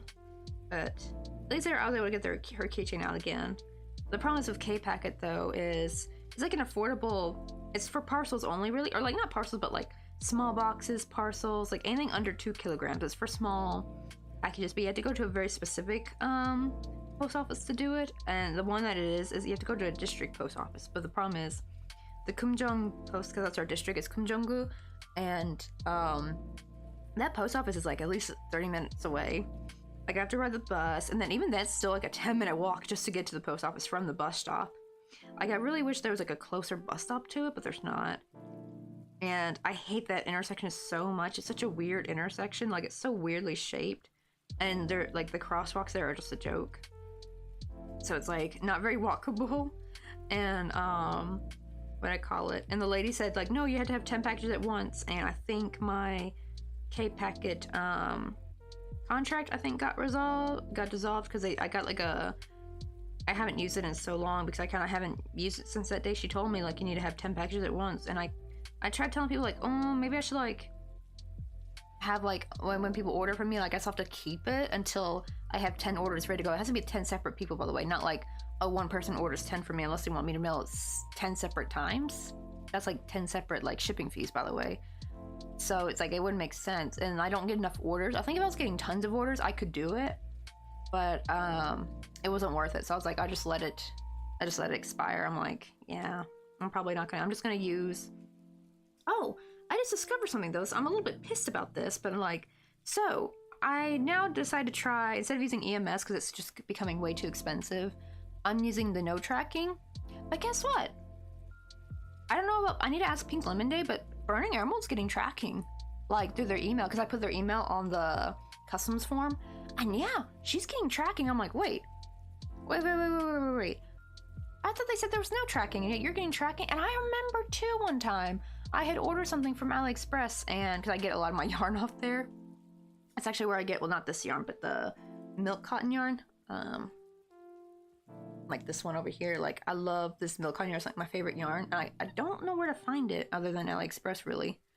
But I get off there, and I remember one of my packages said this order will not have tracking, and for the most part it didn't until it hit Korea, and that's when I started getting tracking once it finally cleared customs.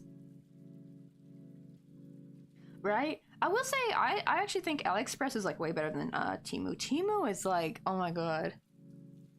It just looks, and plus also I've heard the whole you don't want to order off there because like you're gonna get your card stolen or something, like your card info.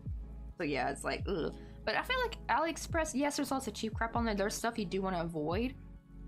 Here's what I use AliExpress for. I use it for cheap plastic like organization containers. Like I get that from Daiso too, But sometimes there's some things I can't find at Daiso, or they don't have like the color I want.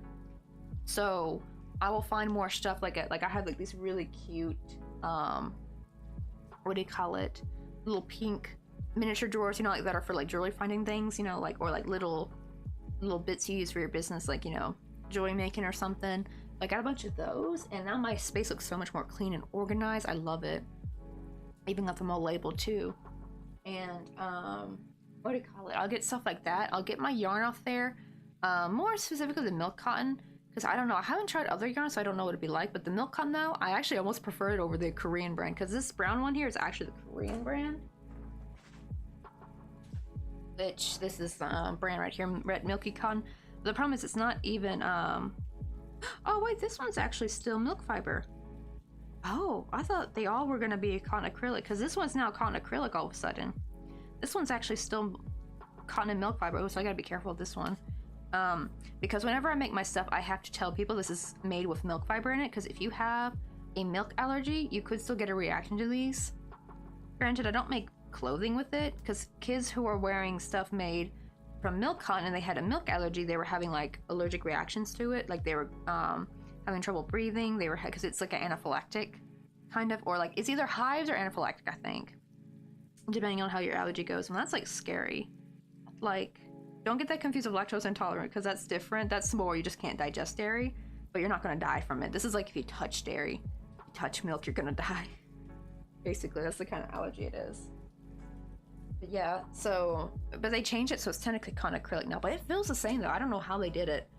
So I'm hoping they're changing the whole overhaul of like how they're making their yarn, because that's better allergen wise, because they made it still feel the same.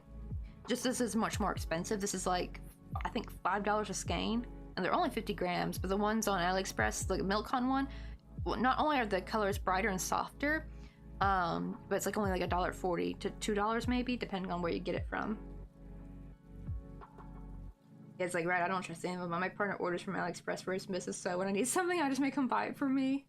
It's good for like jewelry stuff, like, well, you gotta be careful with some jewelry making things, obviously with the metals, but like for like pins, brooches, some earring studs, I have to make sure they're like surgical steel though. I do have some zinc alloy ones, but I avoid any that say they have copper in it or something, because that's what turns your ear green, I think, right? Is copper. So far, I've had earrings I've made with the zinc alloy ones. They have never once turned my ears green. They're still clean. They have not become discolored or anything. So at least the ones I got seem to be pretty, you know, like a cheap, but not like cheap, you know, not the dangerous stuff. I would probably not trust Temu jewelry at all, because that's probably even worse. Like, they have like no checking for that kind of stuff, I think. They should though. I don't know how they're able to send it without checking for it. I say, oh, I was looking for a hands-free dog leash, and they were like 50 plus in Australia, and I got one on AliExpress for like 12. Wow, that's crazy, isn't it?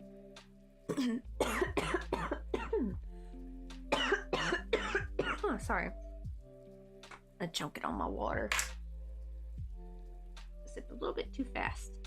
And I just hate it's like when you forget how to drink, your body just forgets how to drink properly. And it's just like, body, drink the water slowly. Don't just like, it's like you'll be drinking and then all of a sudden your throat just like sculpts up too quickly and then you start choking on it. I hate that so much. But yeah, mostly I try to stay away from mostly electronics. I'm okay with getting ring lights though. Like any like cheap ring light, I'm fine with that. Or like a tripod. Or like, you know, those like little small tripods. I get those on AliExpress. The tripods. I've got my mic boom arm thingies from AliExpress. They work pretty good actually. I've had them for like a couple years now and they work really good. Stuff like that. I usually like getting organization stuff from there. You know, just cheap organization, because I don't want to get high quality organization because we're going to move and I'll probably have to get rid of all of it eventually, right? So I don't want to spend a lot of money on high quality organization when I want to save that for when I move back to the States. Then I can get like some higher quality, like, I remember, is it the storage? What is it called? There was a store in San Francisco. It was called like the Storage Store. And it's kind of expensive, but oh my god, they got every type of like organization container there. I'm thinking like, well, if I'm making decent money, I would totally like go back there and get a bunch of stuff, because it's like better quality. It is, but it is a little bit more pricier than like what you would get. But it'd be worth it, because then even when we move from Daly City to wherever we get a house, maybe, hopefully, we can just put it in a moving truck. We don't have to worry about taking it on a plane like we would here. Like a lot of stuff we're gonna have to get rid of. I'm gonna hopefully try to take these containers with me. I don't know if I can. I'm wondering though if I just ship it in a box, like just put them all together with the stuff in it. That might work maybe. Just like tape it up really good. Make sure to bubble wrap it really good. And I can just ship it in a box. And by shipping in a box, I mean like, because I heard you can put some boxes on the plane with you. Because we're gonna pay like extra, I think we'll ship some things, not furniture, nothing like that, but like bigger items that we don't want to get rid of. But I think we're gonna also like, I heard you can like bring boxes with you, like you just make it your check luggage, I think. And I think I can maybe put these containers with all my jewelry stuff in there, tape them up, bubble wrap it. Maybe I'll probably even pad up the box inside too, just to make sure it doesn't like move around. And hopefully that will help. That'll help save. That way I don't have to worry about it getting lost in shipping, as long as our flight doesn't get messed up. You do gotta worry about that, but yeah. Do you think Christmas should be played before or after Thanksgiving? I know probably some people. I'm more. It's probably fine whether you want to play before or after Thanksgiving, really. Because to be fair, it's like Thanksgiving is kind of like a pre-Christmas kind of feeling. I just hate it when they play Christmas music in October when it's not even Halloween yet. That's when it drives me nuts. I'm like, how dare you? It's spooky season. But once Halloween's done, then I don't care. I'm like, be like, go off, sis. Start playing Christmas music.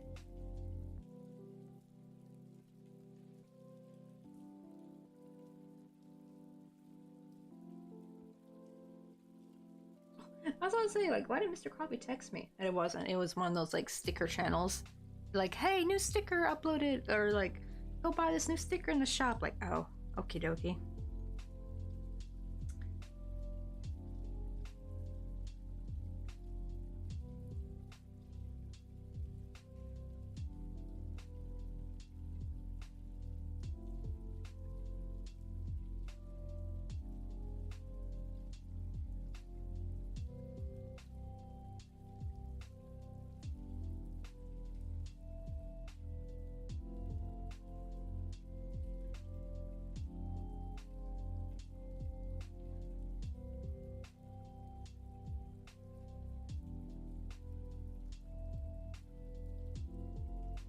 Uh-oh, the stitch is all messed up. I don't like that.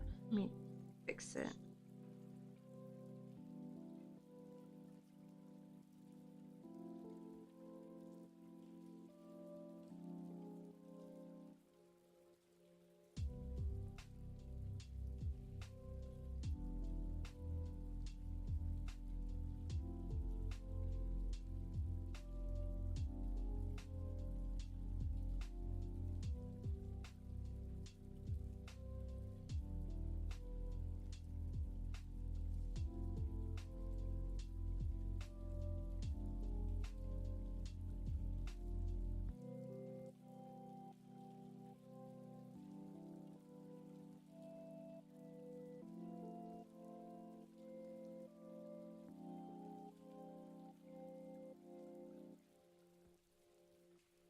There we go, much better. I hate it when I have like those one, because this is the correct side that's gonna show. If it was this back side, I wouldn't have cared, but yeah, this side I want to make sure all the stitches look nice.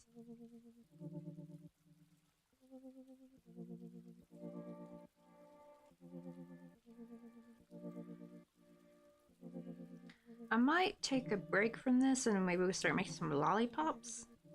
Actually, also, let me see how many rounds I need to do this. One. I think 9? I think I need to do, this is round 3, or row 3, so I think I need to do 9 rows. Make sure it's tall enough, because I only need to make it to the tall, to this point right here. Because the roof will go there. So hopefully that will work.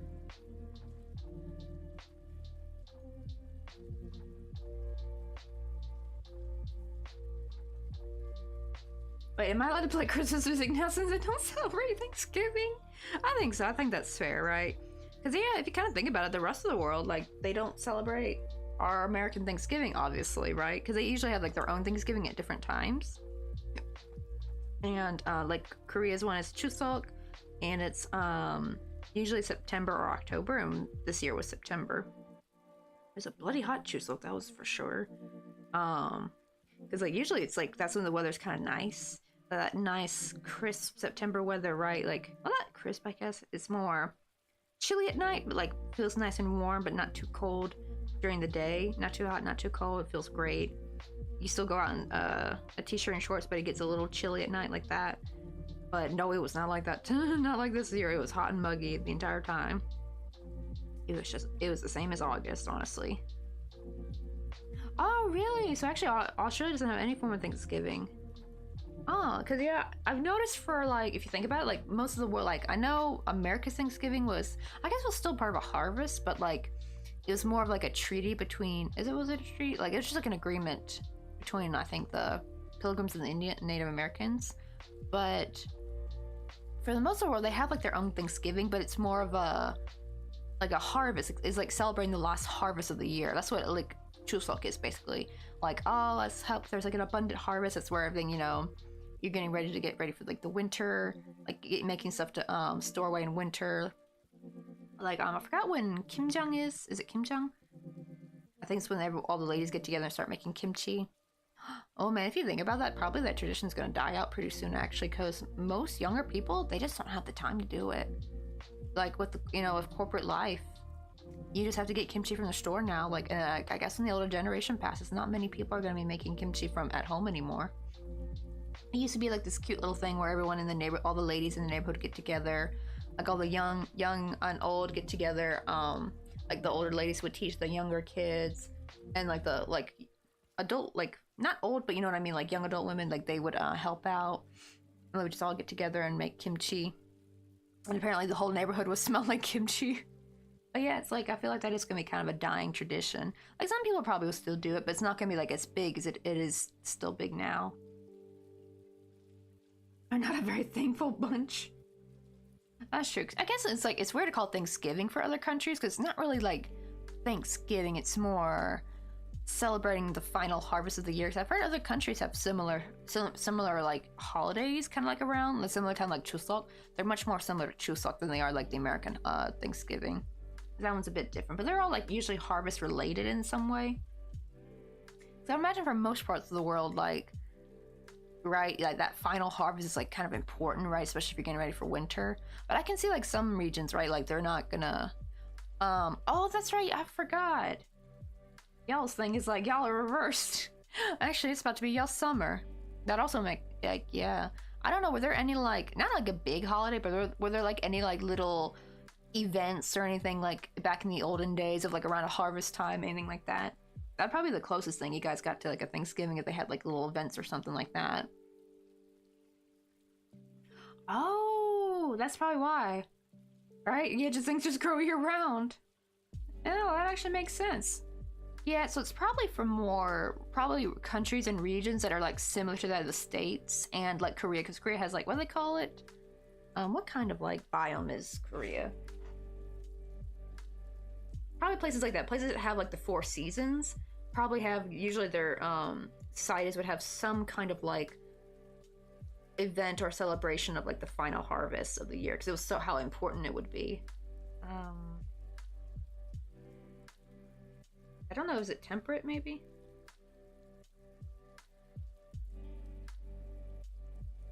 Oh, it is, yeah, temperate broadleaf and mixed forests. Apparently the realm is pale Arctic? What? Sure as hell don't feel pale Arctic during the damn summer, that's for damn sure. Yeah, the majority of it's temperate forest. Poor North Korea though, they have like poor North Korea is like cold as heck though. Oh yeah, that's another crazy thing is I didn't realize, because like apparently Korea, like tigers became extinct because they got all hunted, right? Turns out that's just South Korea. North Korea still got some tigers, and I'm like, oh, I guess it's one of the few good things I guess came out of it being a hermit kingdom. I mean, it's still not great because they do horrible things to their people, That's kind of crazy they still have tigers over there. Now I'm thinking, I was like wondering why the North Korean folks don't just run off to live in the woods to get away from the craziness of like Kim Jong-un and stuff. I'm like, that's probably why. They don't want to get eaten by tigers. But yeah, they're all gone. They're all gone in South Korea. Like, honestly, I was actually shocked when I heard Korea does have bears, because I never hear about big predators here. Heck, they don't even have really that many dangerous spiders. I think they only have one, and that's the banana spider, and those things are huge, so they're like hard to miss. Unlike in America, where we got like the sneaky little brown recluse and black widow, which some black widows can get huge though, but some are like really tiny, you know what I mean? But they're hella deadly. At least the banana spider, you're not gonna find it in the city. You're gonna only find it in the countryside, and they're huge. Granted, oof. I think some people ran into them before they're going off to the outhouse, because a lot of like really rural areas still don't have like indoor plumbing. You have to actually go to an outhouse, or not indoor plumbing. They won't have like, it's only good for like the sinks and stuff. Like you can't really flush anything, so they'll still have outhouses. And just imagine that night you're going to go pee, and you run into a huge banana spider. Ugh. No, thank you. That just gives me the heebie-jeebies.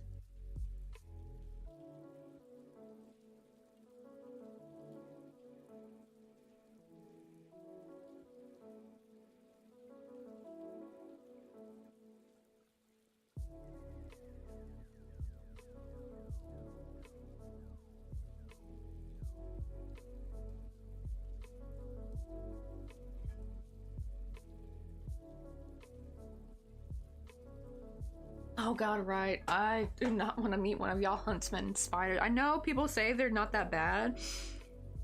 I'm more scared for the jump scare they're gonna give, right? Like, ooh. Do they bite though? Like, do they still bite? Is it just not deadly? Or can it still be painful? Or are they more docile? I think I heard someone say they're kind of like puppies or something. I'm like, really? I mean, if like I know they're not gonna bite me, I think I will be less scared of it. That's what I'm more scared with spiders, is that it's more about the can I get unalived from these little frickers, right? Like, you know, brown recluse is like, ugh, you do not want to get bit by those little bad boys. It literally starts, your flesh starts to was it necrosis, I think? Is that what they call it? Where it starts to die? Because my grandfather, on my mom's side, so my mom's dad, he had 2 brown recluse bites on his legs, and they were like deep pockets of just where there's no flesh anymore. That's how bad. Okay, they're pretty chill, but they're so super fast. Oh, and I heard oh, my dad picks them up in his hands to move them outside. Oh, that's kind of cute though. So it looks like if you pick them up, they're not gonna like, I guess they're not gonna like try to attack you. Anybody actually keep them as pets by any chance? Like, I don't know if there's people who have like pet huntsman spiders, maybe.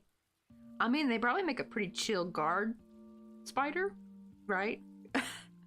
No foreigners are gonna want to come in your house if they see you got one of them bad boys. I heard they can flatten themselves. I always wonder, like, how the hell these big old things keep getting in y'all's house? I'm like, do you be leaving the damn windows and doors open?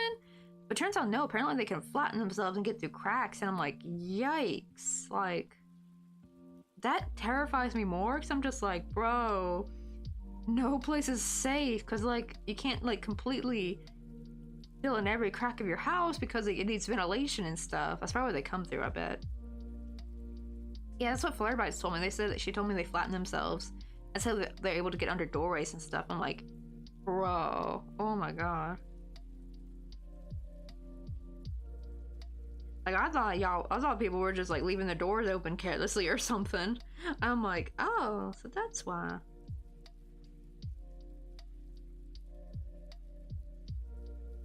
Right? It's like, yeah, you got screens on y'all's windows and they still get in, right? They just want to come on in. I do wonder if there's a way you can like, I think, what are they trying to come in from exactly? Is it, I think, for the rain or something? I'm wondering if you can like build a miniature like space or house, kind of like a birdhouse, right? But for the spiders, and just put stuff in there that they like to eat, so that they're more likely to go in there instead of your house if they want to get away from the rain and want to look for a quick bite, like a little decoy spot if you don't want them really up in your house. Because like, I don't want to be like rummaging through items or like cleaning up and just have like a big old spider pop out at me, right? I'm scared I would like break something, right? Like from that just initial jump scare. Sometimes it's the jump scare that could be the dangerous part. As I've heard like about the huntsman spider like causing lots of car accidents because like they'll hide in your rearview mirror, and then like they pop out and it kind of like jump scares you, and like, and then, you know, if you're driving real fast down the road, that can like cause a horrible accident. It's like, dang, none of it suck. Like, you got all kinds of stuff to prevent like bugs from coming in, and they're just like rolling on it like they own the damn place. Okay, it also depends on where you live too. I don't think I've ever seen one inside my current house. I would hope, like, yeah, if you're in the city, you wouldn't have to deal with them that much. I'm guessing it's places where it's like gonna be like not rural, because I've seen them in like places that are like straight up suburbia.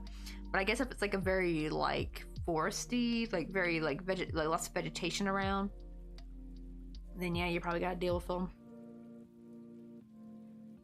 But it's like, yeah, as long as they don't bite you, that's good to know. Because like everything else in Australia trying to kill you. Ooh, like I don't even know if I ever want to go to the beach in Australia. I've heard about is it the cone snail, I think? Like, I would not be able to go on the freaking beach with flip-flops ever. I'd have to like walk in with like steel-toed boots or something, make sure every part of my flesh is covered, because I don't want to step on something that's going to kill me in like 16 seconds. Oh really? I actually live by a local national park, lots of bushland. I see them outside all the time, but I haven't had one in the house. I wonder if you got something maybe in your house that they don't like a certain scent or smell. I did hear like some bugs don't like the smell of peppermint. And that's what they kind of say to do, is like put peppermint a lot around your house. So maybe have something like, I don't know if you like use any incense or candles, like maybe have something that they don't like, and they kind of just stay away from your house. Well, that's all your neighbors have like the same experience. Maybe or maybe it's the weather. Like maybe does it rain a lot where you're at? That's what I've heard a lot of times. They're just trying to get in from the rain, I think. That's why they come into houses a lot. So if it doesn't rain that much, then there's probably no need for them to come in your house. Is it cone snail? I'm not sure if it was cone snail. It was some kind of very deadly snail that's like in the sand or in the water. There was something that's in the sand that could, like, if you step on, it'll sting you for lots of venom and you die. And there's something in the water that's so small you can't see. Oh, in the box jellyfish, I think that's one of them too. All right, maybe having a patio helps actually, right? Because if they have a patio, if they have somewhere around your property that they can run to, they probably have no need to go like inside, right? Oh, that one too. Let me see. At least I think it was Australia that had the cone snail. Some place had the cone snail. Yep, Australian cone snail. Yep, it's a type of mollusk that lives in Australian shallow water. Okay, this is on the so it can sometimes be in the sand flats. Yeah, it's like very deadly. It's like a paralyzing venom that's delivered through a harpoon-like dart. Golly, oh my god. So they're not aggressive towards humans, but their venom can cause serious injuries or even death. I think it's usually from I think if you accidentally like stepped near it and like scared it, I think. It says they're usually found under rubble, sand, stone, and coral, reeds, sandy bottoms, and intertidal environments.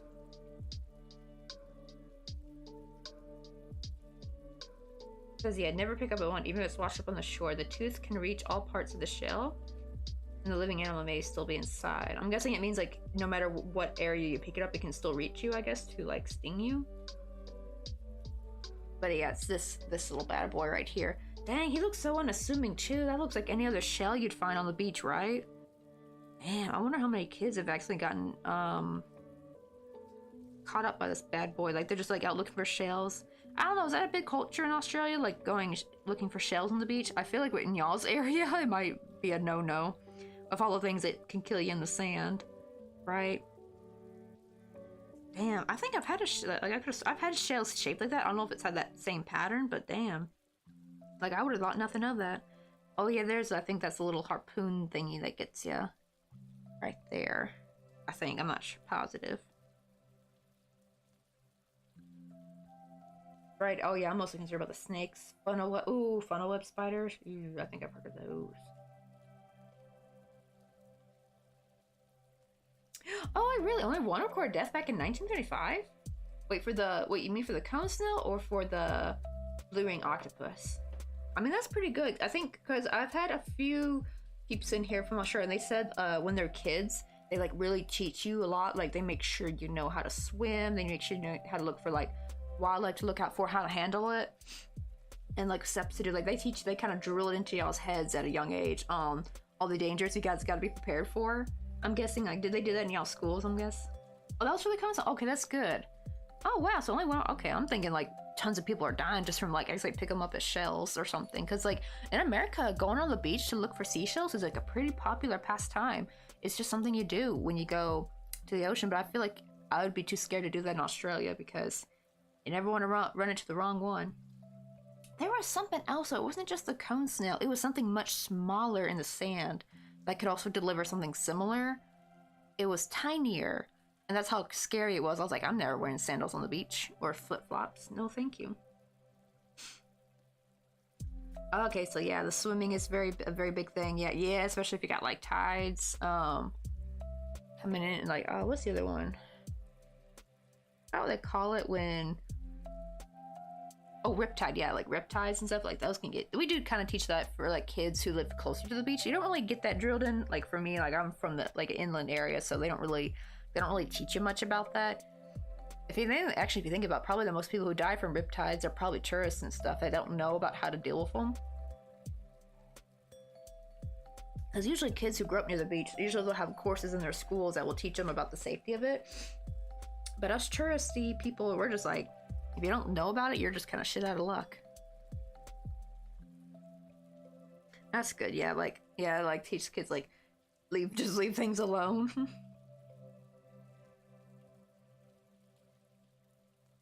Right, and that's sad. It's always the tourists that get stuck near them.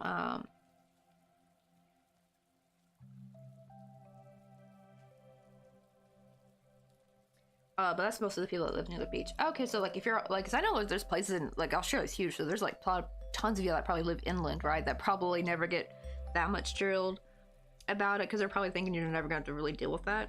But I mean, like, hey, people go on vacation and stuff, so they kind of. I guess it's always good to have like an introductory course, like let kids know about it.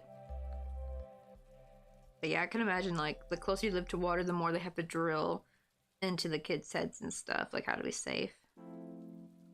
It's like, I will say though, did you see the meme about like y'all's possum? What do you call it? Like, I remember seeing the Reddit post about the American possum and the Australian possum, and someone made a joke like, hey, I think God got Australian and the United States possums mixed up, because y'all's possums look so adorable. They're so soft looking. They're so sweet. I don't think they're very docile though. I heard they can be quite the menace, but they don't look it though. They look really sweet. And the American possum looks like something dragged right out of hell. Like, right, really creepy looking. They look like because they're so dark beady-eyed, and they're like, they got big teeth and stuff. But apparently they're actually quite sweet from what I've heard. Oh yeah, our possums, right, they look so sweet though. They look so adorable. I don't know if you've seen the American possum. Because it's the opposite, because the American possum looks terrifying, but they're usually actually quite sweet. They don't look it though. And someone made a joke like, I think we got mixed up. We got ours a little bit mixed up. Like, right, they can be kind of a little scary. They got big old teeth. I mean, actually, when they're not like showing their teeth, they're actually kind of cute though. Like right here, this little guy looks real cute. I got the little babies. Like, yeah, but like there could be some creepy pictures of them out there. Like, especially if they get wet. Let me see. Let me put wet American possum. Like, I think he's like drenched in water. And he looks kind of spooky. Oh, no, not really. There was one where it looked like it was wet and it was like showing its teeth and it looked angry. Let me put mad. This one's like, he still looks kind of cute though, but like, yeah, he don't look happy. Yeah, like they can look a little bit terrifying. Oh, this little guy, he's like falling asleep at his food. Aww. It's like a mix. Like sometimes they look really cute, especially when they're babies. And then you look up Australian, because the Australian possum is just so adorable. They're like so soft and fluffy.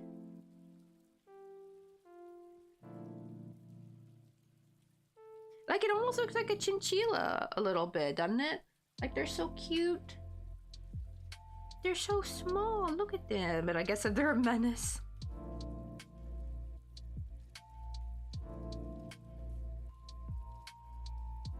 Oh, I think this was the picture. Yeah, they're like, here's the American. I mean, here's the Australian, right? Cute and docile. And here's the American one, angry rat cat or something. I think someone called it. This too, like that's like a terrifying picture, right? Like you would, if you saw that of American possums, you'd be like, that's kind of. Oh, this one's so cute. It says American Australian possum, cute and fluffy, loves to eat croissants, may or may not kill you. American possum lives in America, has bug eyes, kind of ugly. Aw, but I heard they're much sweeter though, like the American opossum. Like here, they're showing all the bad pics. They're like, look so terrifying. They look like little angry cat rats or something. Oh, this one's so cute. Look at him. Like, he looks like he would not hurt you at all. He looks so sweet, but isn't that funny? Like, apparently they still got the Australian attitude, though. They still got the Australian animal spirit. Just, oh, they got, like, the American skin, right? Like in a video game. So they accidentally downloaded the American possum skin.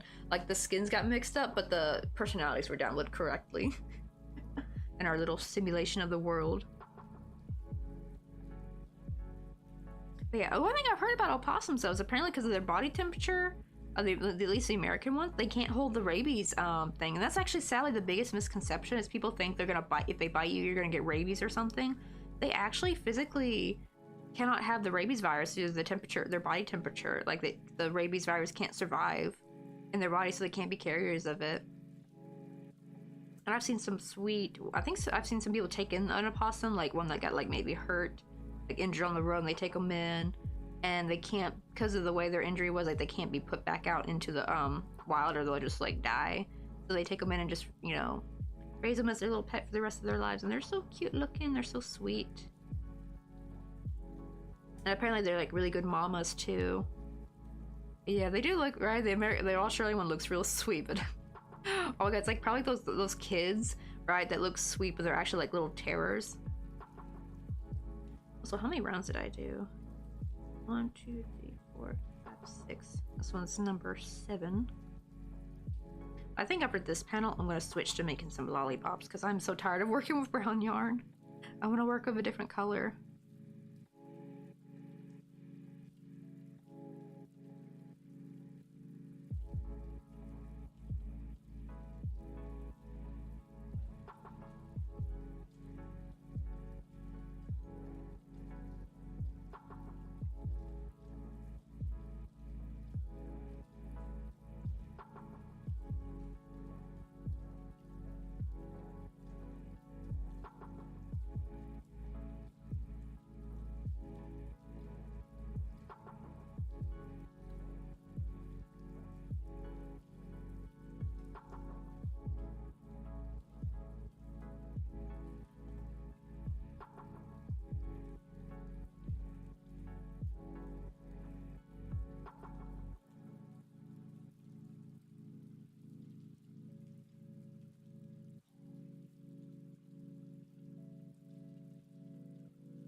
Oh wait, I realized I do want to go 1 round shorter because I need to do a single crochet edge, which will add 1 more row at the top.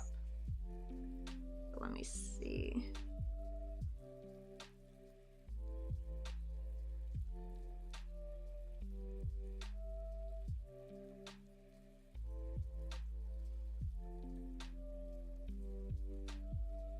Okay, let me do 1 more row.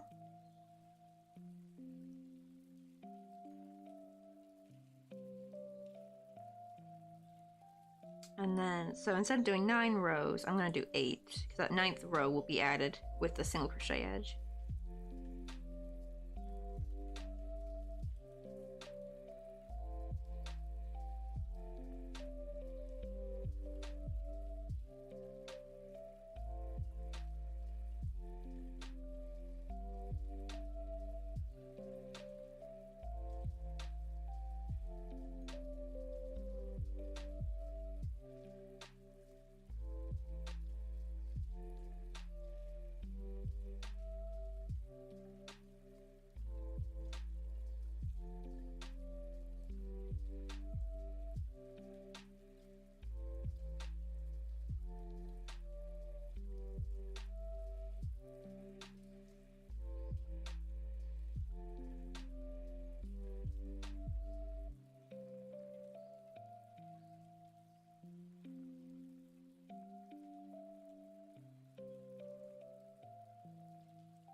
also realized I can turn...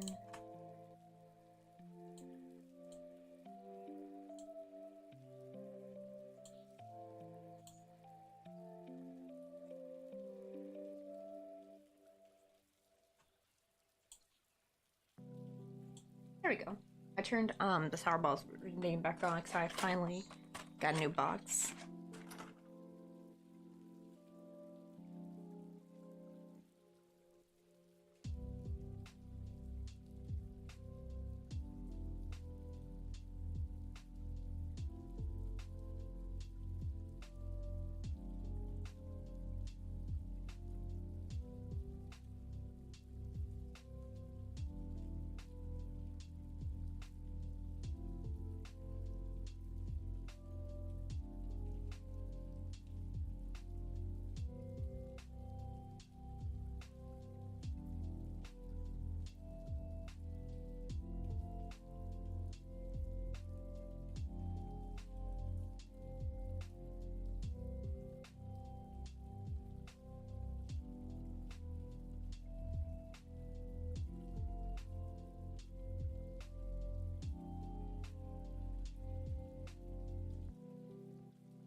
Hey, Takoyaki! I like you're like both on YouTube and on Twitch. How you doing? How's it been? Oh my goodness, I've been a busy little bee. We had like I had to do like a bunch of giveaways. And we made like so many things. Oh my goodness. I don't have a picture of the gingerbread house, but we are making a similar one actually. Because actually, this is funny. Oh shoot, is it ad break? Oh. Okie dokie. Oops, hold on. Let me put in... Where's my little ad message? Should be done in a little bit.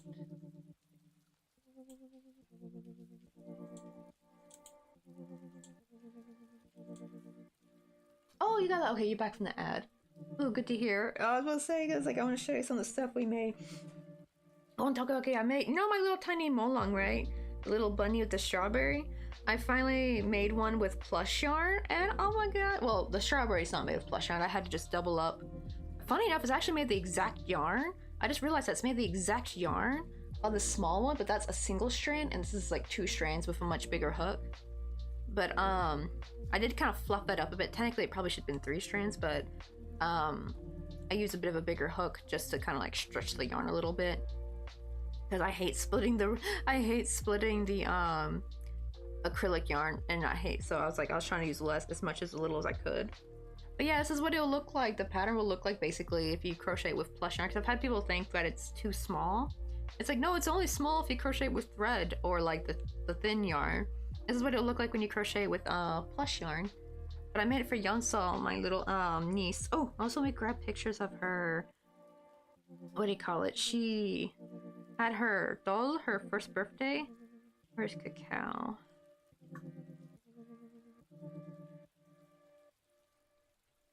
And I didn't know, do they have like a similar thing in Malaysia? Like where the baby picks like the 3 objects and it's like supposed to determine what their career would be? She picked money as a little $50 bill right there, but yeah, that's my brother and sister-in-law. And there's Yeonso, her little chunky face, she's so cute. And right there, look how plump. She became so plump, oh my goodness. She was like a really skinny baby.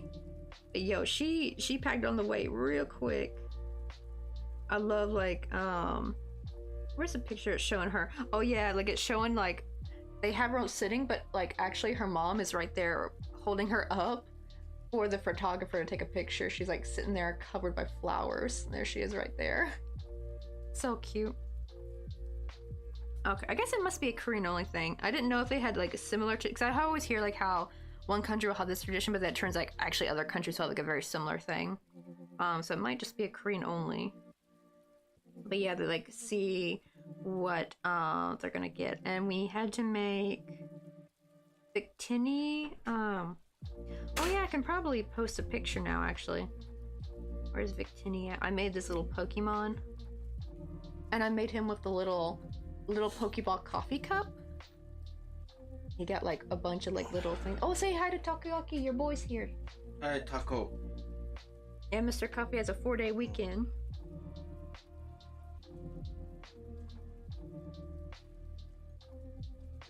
And here he is holding a little orange berry.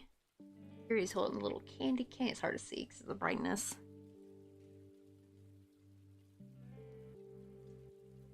Are we gonna play Seaside Escape?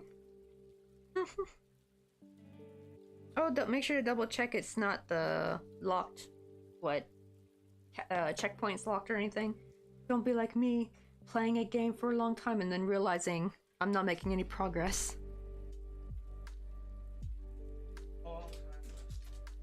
Hmm? Oh, that's good. That's good. Yeah, I was happy that Victini made it safe because NPC, yeah, they were the top donor of Booptober, so I made them like a little extra, little pink ribbon for Victini. So Victini has a little breast cancer pink ribbon reminder thing. That's really cute. And they also, I think they were like, yeah, top gifter in the 3-year subathon. That's how they got Victini, that you get like a custom commission. And yo, can you imagine can you guess how much he was to ship? It was 38 bucks. 38 damn bucks. And guess what? I just found out recently, Takoyaki. I don't know if it's gonna work for everywhere, but I just started recently using, for the other giveaways, I had to use no tracking shipping because it was just getting too expensive. Oh no, not 50 bucks, 38 bucks. Honestly, close enough, almost 40 bucks, but yeah, $38. And I was like, dang it, because the problem is I put them in a box, like a small one, and the dude told me like, oh, this box is too small, you got to put in a bigger one. So I was forced to use their not USPS, is Uchegook. I had to use Uchegook's own box, and even their small box is like this big, right? Not that big, right? So it's like, but it's like anytime I use their own box, it's like abnormally expensive. And the problem is apparently EMS doesn't take parcels. I thought it was going to be smart this time when I went to go mail the what do you call it, giveaway for Pink Emerald and for Burning Emerald and Pink Lemon Day, because Pink Lemon Day got the gingerbread house and Burning Emerald got the Mochi the Penguin, which is, oh, I forgot to show Mochi the Penguin. Let me show that real quick. I only have one picture of him. I meant to do a photo shoot and I forgot, so this is the one and only picture I have of him. He's a little penguin with a little hot cocoa. And I was like, it was gonna be also I think it was gonna be like $39 for Pink Emeralds, and I was like, oh my god, because he was like, oh, you can't send parcels, you can't send bubble mailers with EMS. I'm like, then how do I send it? The only possible way was either K-Packet, which you have to go to the different post office for, right, the further one away, and the lady even told me I have to have like 10 at once if I want to ship something, which is stupid. And the other thing was to do no tracking, so I finally chose no tracking. Literally, it was like only $11 to ship it. And guess what? Here's the thing, though. Guess who's getting tracking? Burning Emerald. They're getting tracking because I put their emails, both of them. So I'm gonna ask Pink Lemonade next time they come in if they're getting tracking as well. I thought it was maybe because of phone number, because Pink Lemonade forgot to give me their phone number.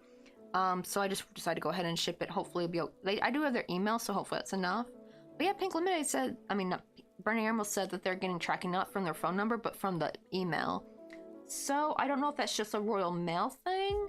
And then I kind of remember also I had an order one time from AliExpress that said your order will not have tracking, but yet I got tracking with it. Like, not the whole way, but once it got into Korea, that's all of a sudden I could see tracking. So I thought maybe that was with Pink Emerald. I was like, oh, it's in the UK already, maybe?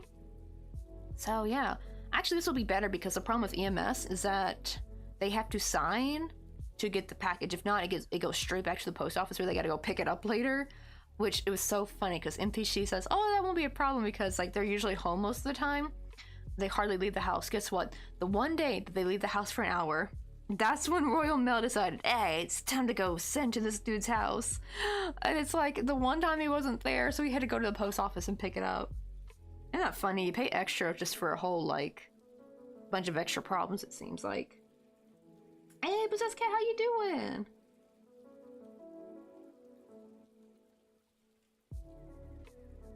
Right, I think for us it's a stand. So I'm wondering if it made me think, wait, when I'm paying extra for the EMS shipping, for the tracking anyway, because EMS is not just tracking, but it's also for like quick shipping. I'm okay with it not being quick, right? I just want it to get there safely. And I wouldn't much prefer tracking. I think maybe the tracking, when they say it has tracking, I wonder if that's just for you to see as a sender. So I guess you don't opt for tracking, the receiver can still see tracking, just you can't. And I'm like, have I been paying extra for a service I didn't really need? Because I just want the receiver to get tracking. I don't care if I have tracking, you know? Oh, I mean the track is included. Yeah, so maybe it depends on who it's being sent to. Hey Moonrose, how you doing? Yeah, I'm finally back to restreaming because it seems to be working properly now. It didn't want to work for a while, so I had to like just do Twitch only.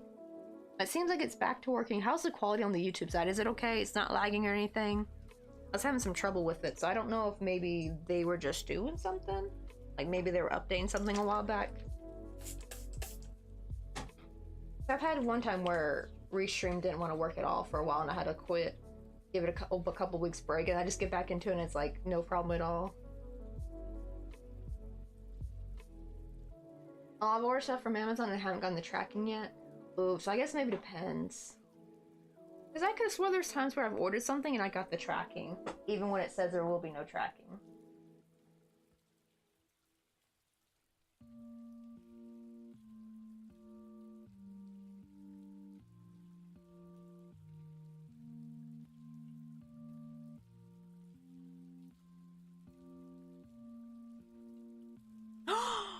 Oh my god, you are?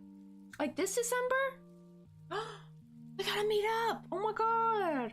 Oh shoot, but where in Korea though? If it's sold, then we gotta come up to you probably.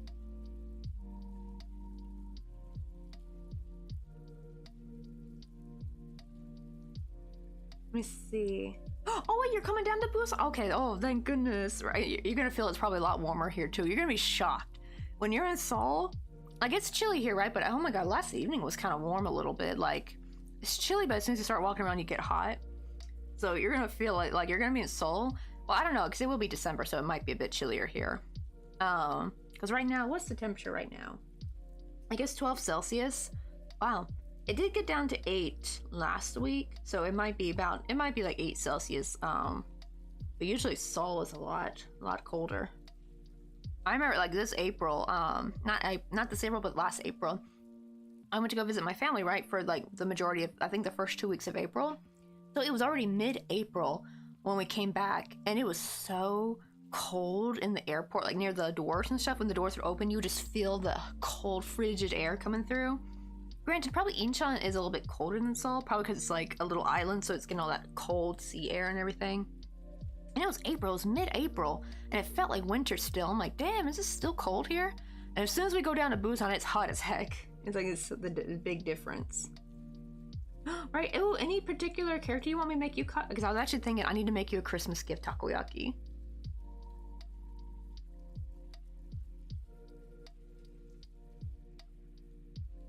Right, oh, streaming to both is magic. Do you find the difference between streaming to Twitch versus YouTube? If you mean like quality wise, I heard people said YouTube is better quality, and you can also like drag the bar back, right? Like if you miss something a streamer said, you can literally drag the bar back to see what you missed, and then like drag it all the way back to the front to catch up in the beginning. Like you can like literally watch what you've missed, but you can't do that with a Twitch stream. You have to like watch the VOD if there is one. That's the only problem is when I don't use the VPN. Like I'm still not using the VPN right now. What do you call it? It's just not strong enough to restream or to do Twitch lately. It's been, I don't know why. Well, granted, to be fair, I did not do a test today, so maybe it's back to normal. I want to see. Because it goes through periods where the VPN will be really nice, like the speed will be nice and high, and then it goes through weird periods where, I don't know if they're doing like some kind of maintenance or they're working on it, where it dips down and it's like unable to stream with. But however though, the experience for chat is way better on Twitch. Also, not to mention, it's crickets mostly over on the YouTube side. Like, except for Caleb and Moonrose, like, I think they're my 2 dedicated YouTube viewers, honestly. Because, like, not many people come over to the YouTube side. And the most people who have come to the YouTube side are usually already people who have found me on Twitch. Like, Clawton, they're Jetin on YouTube, Takuaki, of course. But yeah, so what I usually kind of use it more for is more a permanent VOD. Because, you know, VODs even, you know, they expire after 14 days, I think.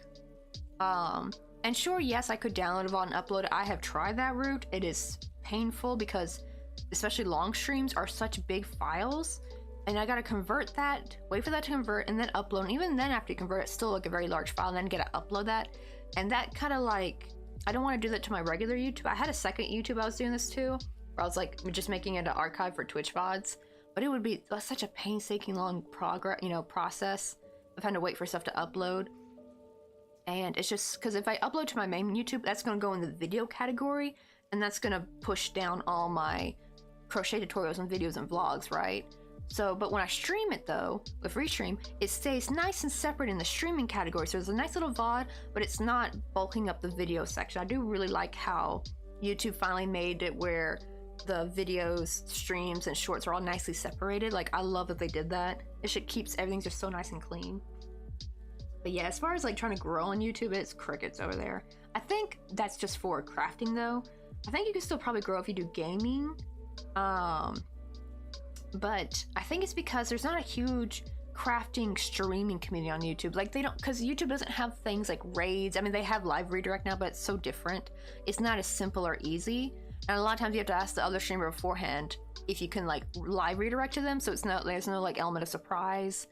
You know, it's like, it's not the same. And there's like no categories either. Like, I mean, I guess there's like, there's no crafting category. There's art, right? But so you get like thrown in with all the other art streams if there are any going on. It's just not that big over there. Hey, Circle, how you doing? Wait, shoot, really? Oh shit. Uh-oh, that's with free stream, I believe, right? Wait, is my Twitch category? I mean, is my Twitch category Fortnite? How in the, oh my goodness. How in the hell?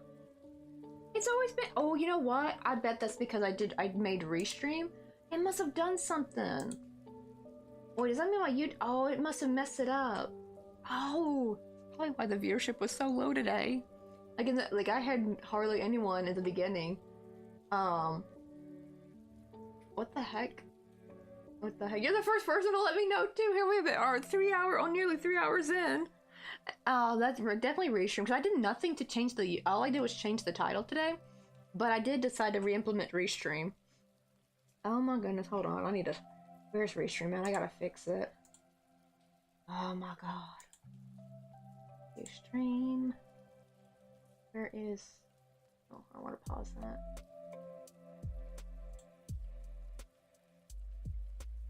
Hopefully they can't hear that.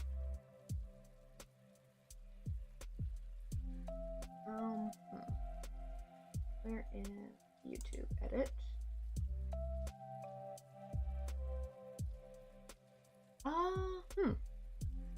You know, I think I gotta do it to the YouTube side. Nothing's really showing up. It just lets me edit the title and stuff, but there's no way to edit the category. I know, right? Yeah. Oh no, right? It's like shit.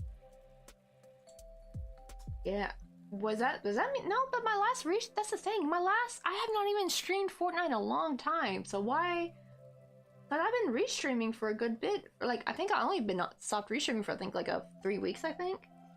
And I have not done a Fortnite stream in a long time. Like, I think since, like, what, spring or something? So it's like, what the heck? Where'd it go? I need to see my stream. Go to category.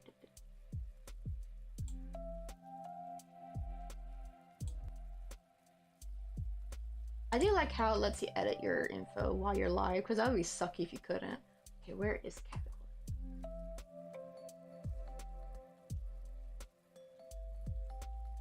Uh-oh. Oh, it still says we're making charm bracelets. Oh, dearie. I'm just gonna remove that, leave that blank, and just go straight to doing socials. I'll go back in later with something.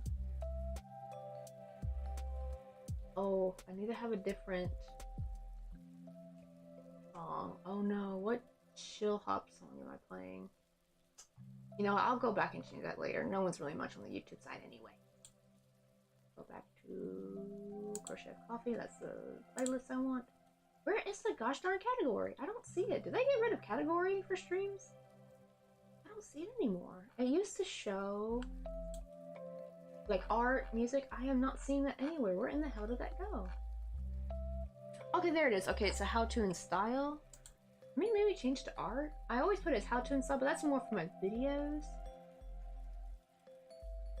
Wait, no, they don't have an art section.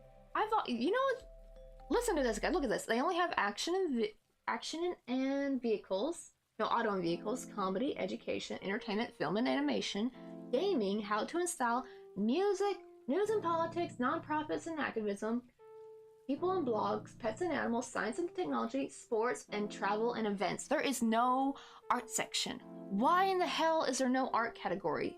YouTube. What the hell? You think they would add in art? At least art and crafting or something? I do not get that. I think that's why so many art people, like art YouTubers, have to put how to and style. Which is fine for my tutorials. Like, that makes sense, right? Because I'm showing you how to do something. But yeah, there is no, that drives me up the damn wall. That there's no, like, art category. I don't know why they don't do that.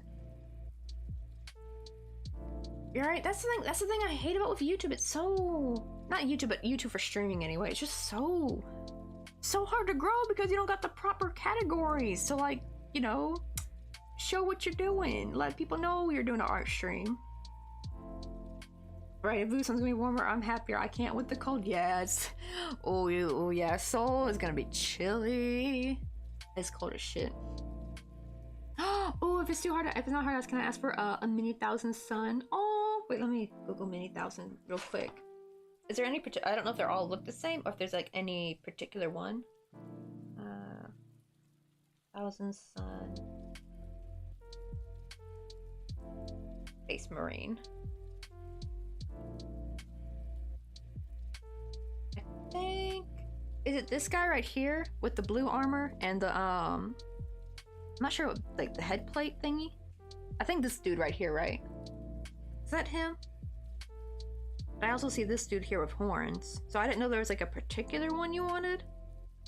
I think I've seen you made this guy before. I think maybe. So that'd be kind of cute, right? He just stands next to your little one. Oh, I think I landed on a meme. Yeah, see, there's like different ones of different shaped head plates, so I didn't know if there was a particular one you wanted. But yeah, like send me a picture of the one you want. That way I'll know exactly which one I wanted. No wonder I didn't get a notification until 5 minutes ago. I'll be back. I gotta get some breakfast. Alrighty.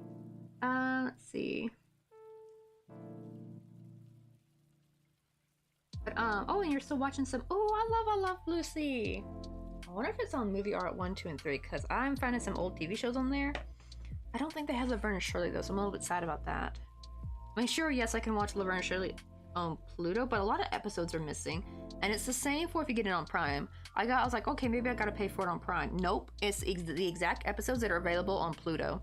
Just you have to watch a bunch of ads, but yeah, a lot of like the majority of the first season is missing. They only have 3 episodes from the first season. They don't even have the first episode of the first season, the High Society one, which I love that one. That one's a hoot. But yeah, I hate that they haven't. My weekend was pretty good. Just mostly crocheting, getting ready on the Christmas crunch time. Trying to get some gifts done. Oh, I missed a Terry Pokemon. And see, oh, trying to work on the letter N. Oh god, a 1.6 millimeter hook. Let's see, do I need to get a smaller size hook? Is the, like, are the stitches not super tight maybe, as you would want it to look? I'm guessing you're trying to crochet motifs or something. I usually always found crocheting motifs look better when I go with a smaller hook, but I would imagine a 1.6 is small enough though. You back? Oh yeah, Caleb, I did not realize this, but my entire the entire crochet stream has been under the Fortnite category on Twitch. Because the restream did something, which is weird because I also had not streamed Fortnite in a long time. And I restreamed a lot late, like at least a lot of last month, I believe, like most of October.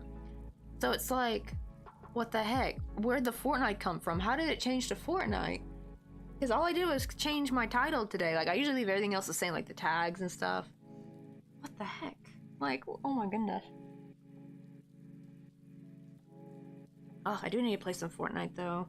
Because finally the chapter 2 map is back actually. And it's actually funny, I didn't actually think I'd missed that map. But it is kind of, it's like the second OG map, I guess. So we also had that one for a long time. Because all the other maps after that, I don't really miss. But I did kind of miss that one though. Like I missed the little orchard, the Seamy Stacks and all that. And it's finally back for a bit, which is really nice. I like that they're doing that. I think anytime we're gonna get a new map, them bringing back, I think, the old map is kind of nice. In between new maps, I think that's kind of nice. I think it's gonna start becoming a trend. But I think that's great. We can get, like, they can like go back between the first map and the second map, I think. Hopefully they don't do the other maps. I don't really want to go back to the other maps, really. I don't know, some people might want to, but oh my god, the fourth map was like a mess. That was a hot mess. It had some cool places, but it was a hot mess though.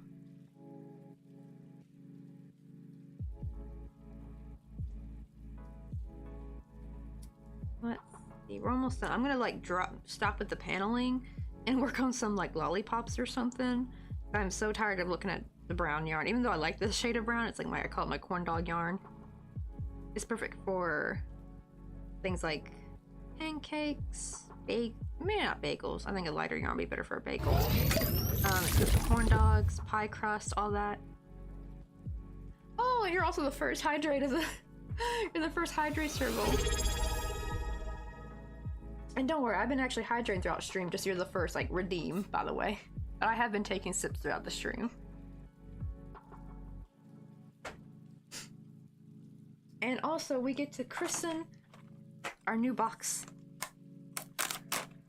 I opened up a new one, because I thought I had the redeem turned off. The other day, turns out I had the let it snow turned off by accident. Because someone redeemed it, someone redeemed this yesterday, and I had to give their points back, so I was like, I had none, unfortunately.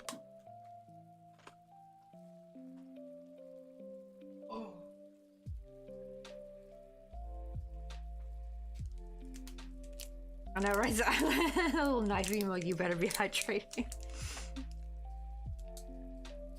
Oh, you started watching the Doctor Who from 1975. Oh, that's like the original one, isn't it? Wait, when's the original Doctor Who? 97. Dang, that's all. No, the circle redeemed the sour ball. That's how you eat the sweets. Forcing them to, hey, make a redeem so I can eat some sour ball, man. Bro. Let me see.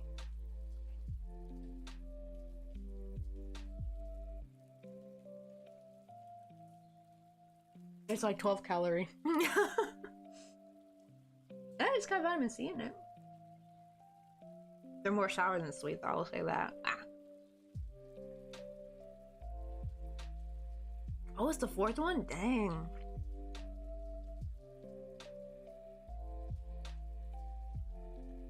Yeah, because Mr. Garvey said it was 1970 was the original one, so... Dang. I never knew how old Doctor Who can be. Oh, Monroe says, hi, Mr. Coffee. Get some chapstick on. Damn.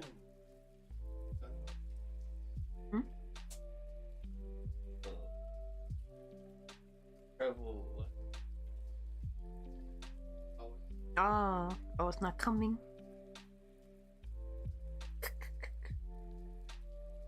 Oh yeah, Takoyaki's gonna come to Busan in last week of December. You went? No, he's coming this December, last week.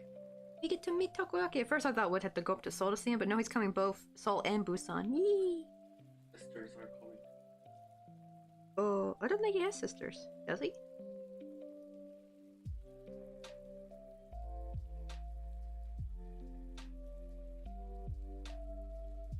Hey, let's go, brother. No? Oh, like coming to see K-pop concert? That was gonna be the case for Tito. His sister wanted to come see... I think they were gonna come for a BTS concert, but sadly that's when the pandemic hit. I was so sad because Tito was gonna legit get to visit me here. I haven't seen Tito in forever. He's my friend from my hometown. Now he lives in Rhode Island. He does not... So even when I came back to visit from Memphis, he was no longer there. And it's too expensive for both of us to travel too much, unfortunately. There we go, got one panel done. And that looks like it's the height's good. You just want it to basically be long enough to reach here when you sew it together. Oh my god, this thing is curling up bad. It'll be better once I add the paneling to the back. But now we're gonna put this down for a bit and let's start working on some lollipops. Get some pink. I think I'm gonna do pink and blue. So it just reminds me of so much of cotton candy.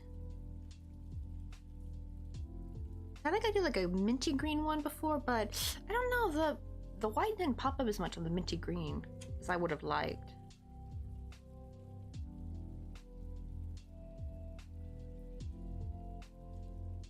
So hopefully it'll pop up on the pink one, because this is a light pink. This is the same pink, right? Yeah.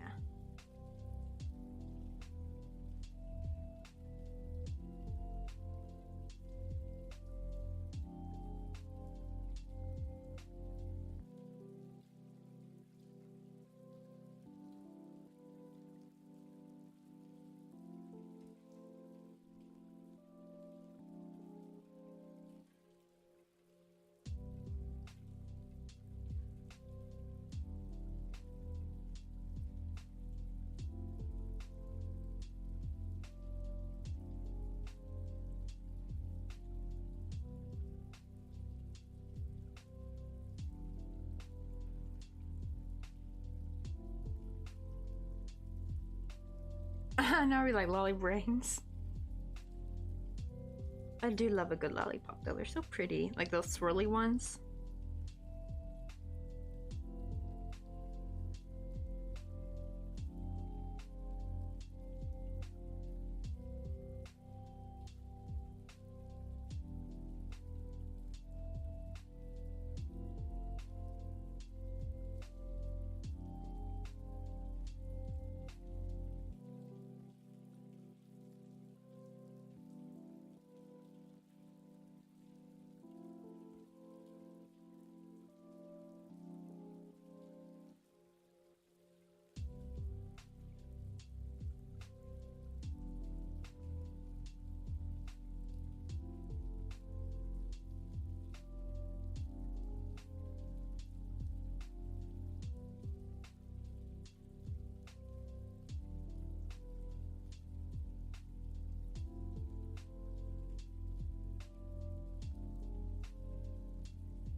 Oh no, I forgot where to turn on the end. You following the pattern, maybe? I don't know if you know Kelly Crochet. She's got a really good YouTube channel. She does most, that's her thing, is motifs, and I think she's got a couple letters on there. Might even have the whole alphabet, hopefully. Let me go ahead and sew up this yarn tail.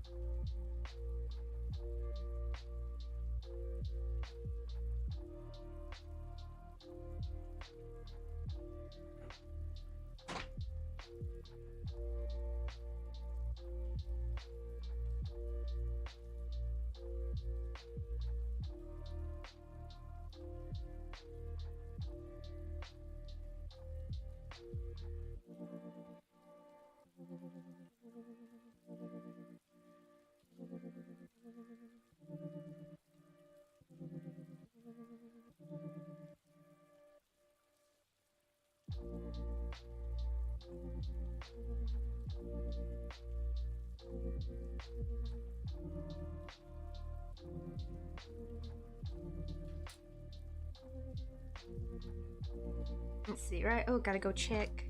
Okie dokie.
There we go.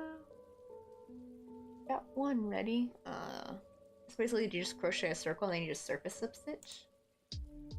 See, it's kind of blurry though, so let me fix that for you.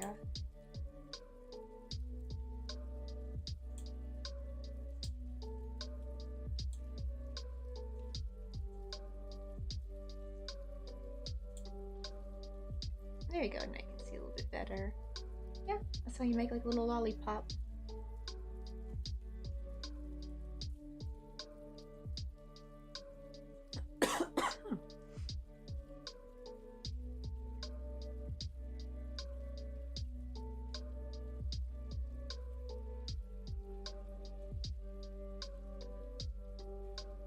Alright, let me make a blue one real quick.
Hello there.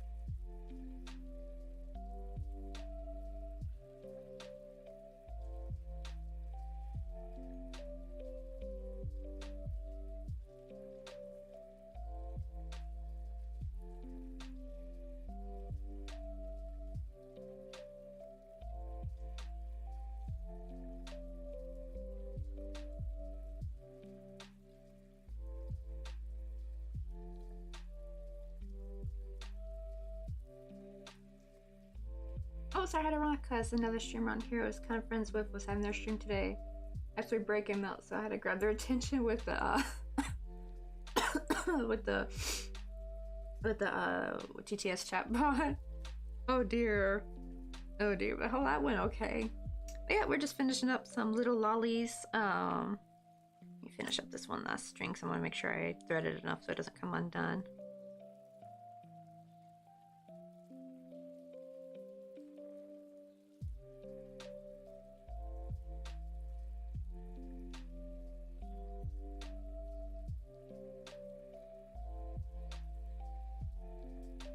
There we go. We're gonna have like a pink and blue one. Like little cotton candy.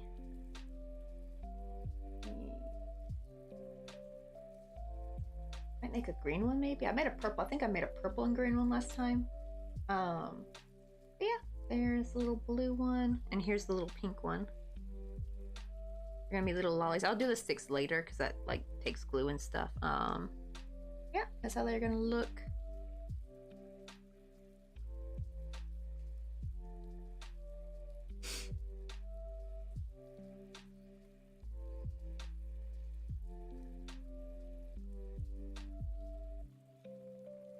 That's good. That's good that it ended up working because, like, right, that is always stressful.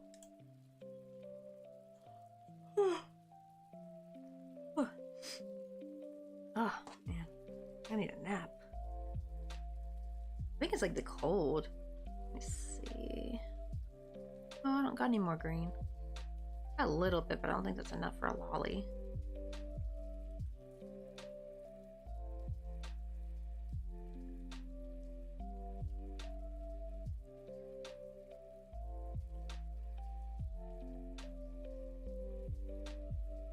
And I don't think that's gonna be enough green. Let me get some more.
Let me go ahead and cut these yarn tails off.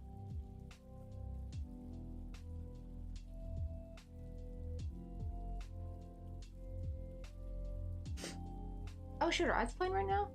Wait, hold on. Oh, they are. Uh-oh. Let me put my ads are playing message.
Oh, you back from the warp. Oh, that was breakfast. So I was gonna pull up. You said 1,000 suns, right? Let me see. Because I've seen a different couple of them, but I didn't know which particular one. But like, if you got a picture of the particular one you want, like, send me that on Instagram. I need to go on Instagram. I haven't been on Instagram in a hot minute. I found this dude with this head plate, but I saw another dude. Like this guy that says 1,000 suns. He's got horns. This guy's got like a different head plate. I don't know if it's the same dude, just in different outfits, or if these are like different leaders. Oh wow, this guy's got a very, very detailed, very big head plate. How do they not get headaches from carrying all this armor around? This one's got a different one, but it does have the theme of blue and gold though. Is that snakes? Oh no, I think those are birds. They look like, oh yeah, they kind of, oh, this one's got some eyeballs on it. But yeah, let me know which particular one you wanted. I didn't know if it was this main. This was like the first one that popped up, and I think I've seen you make this one, but I also saw this one, which is similar, but it's slightly different. Let me see. Oh, standard rubric marine should be fine. Oh, let me Google that.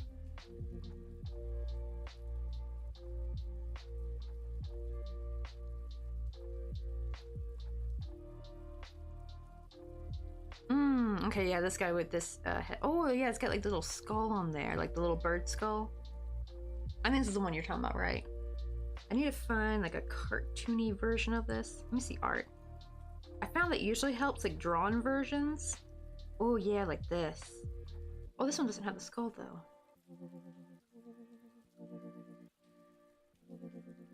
Oh, here we go. This one. Yeah, like drawn ones kind of help simplify those details, right? Like, is when you look at like a very highly detailed painting, it's like so hard to, but when it's more simplified like this, it's easier to crochet. Oh shit, you still gonna end now?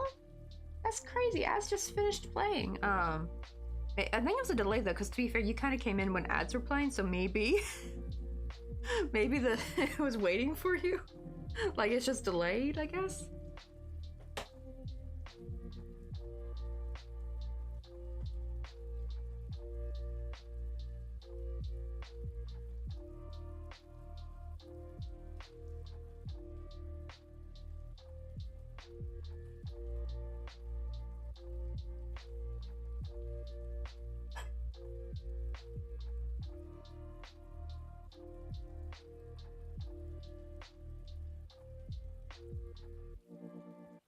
Oh, that's true. I gotta think of send me a list of the ones that you've made. I don't want it to be something that might be too difficult, or if you haven't made yet, because I know like the design time can take a bit of time, but the problem is the holidays are coming near, so I know it's like Christmas crunch gift giving time. But yeah, like let me like send me a list of the ones you've made before, and I'll pick from that. Cause my little dude, he needs a pal. He needs a friend. He's all here by him lonesome self. Oh my god, you know like that like little song that's like it goes like in the cute high-pitched voice like I am so lonely. You know that song? I just imagine he's singing that to himself. God, I hope I'm not getting a cold.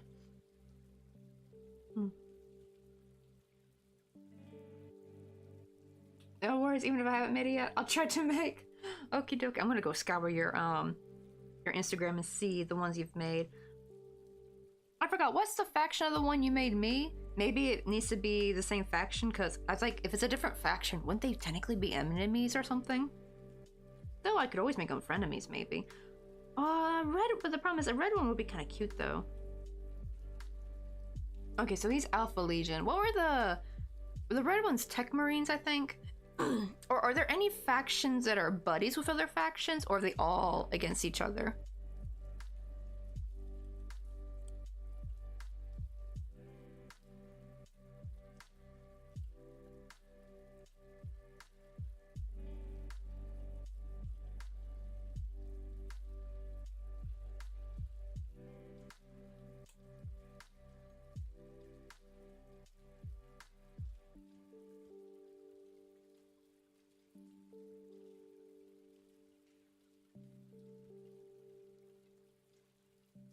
Let's see. Oh, okay, so the Alpha Legion are kind of buddies with the rest of the Chaos Legions. Oh, let me look up Chaos Legions real quick.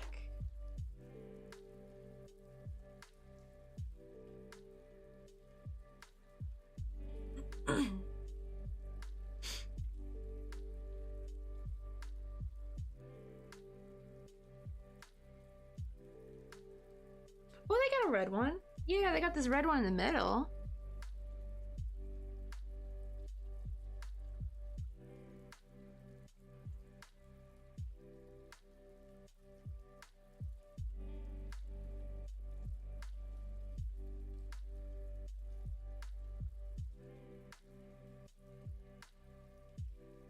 I think you've maybe made that red one before. I remember you made somebody with that kind of like thing on the backpack. I think it's like, is it their, I forgot what it is. What is it exactly?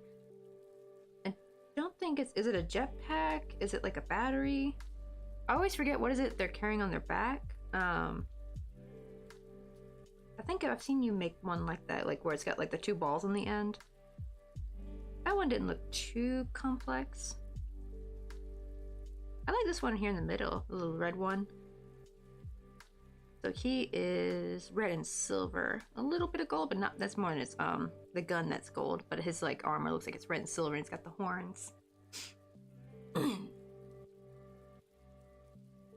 Let's see. Oh, wait. Oh, that's a world bear? Okay. So I guess they're buddy with the Alpha Legion. So they're very kind of like, they're not going to be enemies. They're just going to be like friends, like adjacent friends. Like, they're a brother from another mother kind of friendship. Right, they're from two different legions, but they're not enemies. Okay, so Night Lords, Iron Warriors, Black Legion, Thousand Sons, Emperors, Children, Death Guard, World Eaters, and World Bearers. I've made a World Eater before. Oh, let me look at the World Eater ones then, actually. I feel like that'd be kind of cool. Alpha Legion with a World Eater.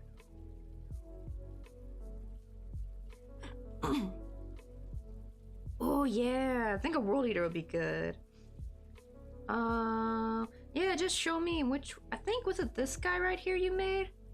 I think that's a World Eater. I didn't know if this was the guy you made. I remember you made something that had like the little balls on the, oh yeah, because I remember it, when you were making it, it looked like a uterus. It looked like ovaries and a uterus when you were in the middle of making. That was hilarious. But yeah, like any of the World Eaters you've made, just make one of those. I think that'd be a perfect buddy. Oh, you made that guy? Perfect. Yeah, just make him again. Hopefully, I didn't know if you write down your, I think you wrote down your patterns, right? Yeah, I think one of him will be perfect. He'd be perfect buddy with the, my little Alpha Legion. Also, I gotta think of what would be cute to put on his head. Because, like, right, that my little Alpha Legion has, like, the little leaf on his head. Maybe a cute little orange or something, like little fruit. I think that'd be kind of cute. A little adorable. I think I need to drink more water. Oh, little corn on the cob. Oh, that would be cute. I need to make some fruits. Well, I mean, they're removable. That's the fun part. I just put the wire in it so I could, like, I need to make him some more hats. Like, he just has this little leaf, but I need to make some more. So I have some thicker wire that's, too, what do you call it? Like, it's too thick to use for my small crochet, but it's perfect for him. So I found, like I can use that for that. I finally have a use for that wire. Oh, wait, so do both those legions, like, do they all worship the same god? Is that why they're kind of buddy?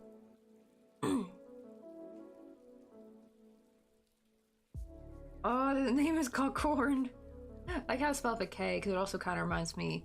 Actually, I think if you remove... I forgot how this band is spelled. Let me see. I think it's just K-O-R-N, I think. I don't think there's an E. Right, yeah, if you just remove the H and the E, then you got the corn for the band. The band Corn.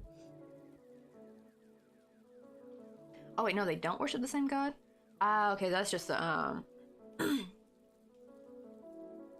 Oh, they're buddies because they hate the good guys. Oh.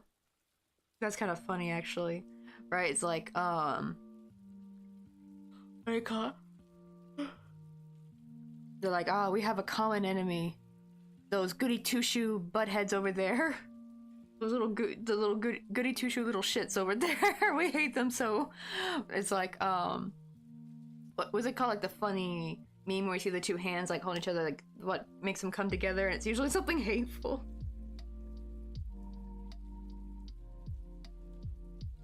So they all worship. I guess they're all from different planets, right? That would make sense of why they have to worship different gods. Cause like there'll be like a different god for each planet if they're all from different planets. That'd be crazy if they're all from the same planet, though.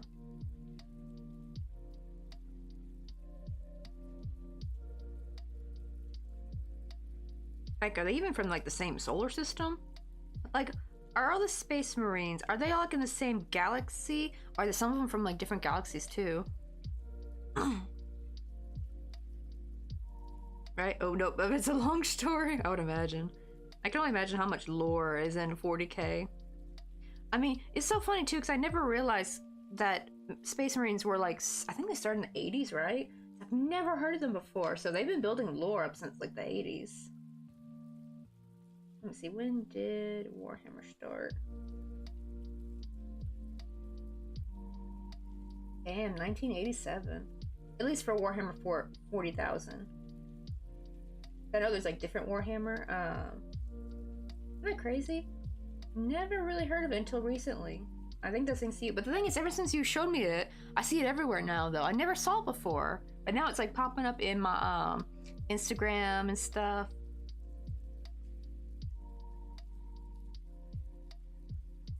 Oh, but that's not the reason they worship different gods. Oh yeah, Space Marines are from a different place, but some legions have a combination of different planets. Oh, so like they're still a legion, right? But they all come from different planets, but they're part of the same legion? Oh, that's kind of crazy. That's interspatial globalization.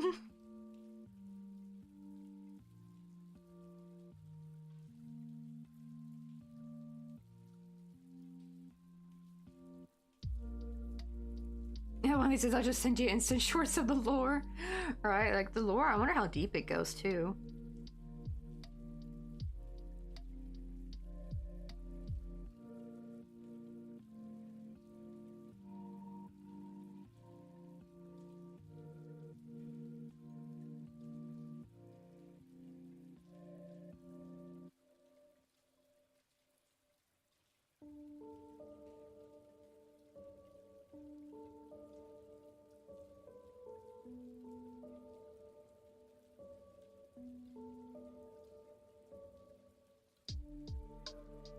Oh wait, did I do 7? 1, 2, 3, 4, 5, 6. Okay, good.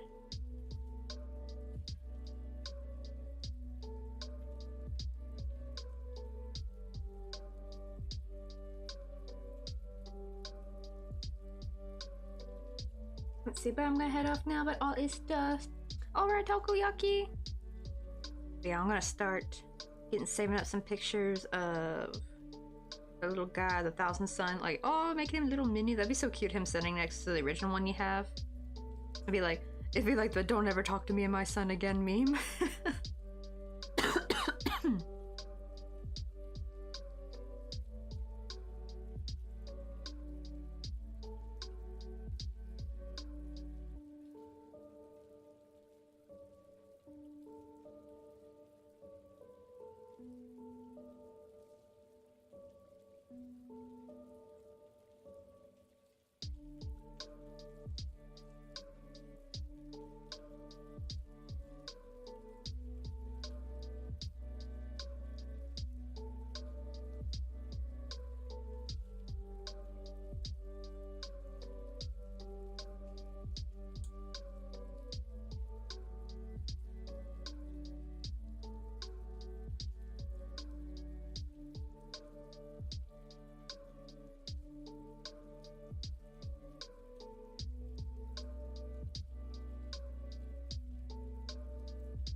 Hey, oh, back. I gotta use the ad break to go get some water. Help my nana get ready for bed.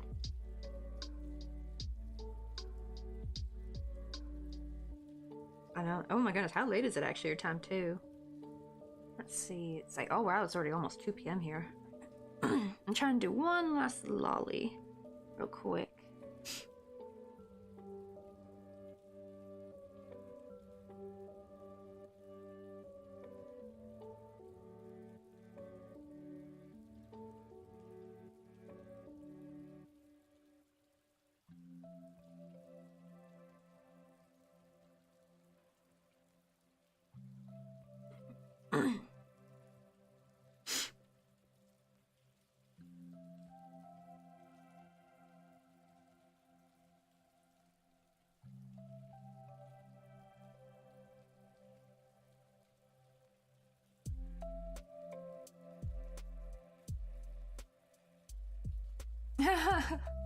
Like I already tried to type nest ball, but it became out best ball.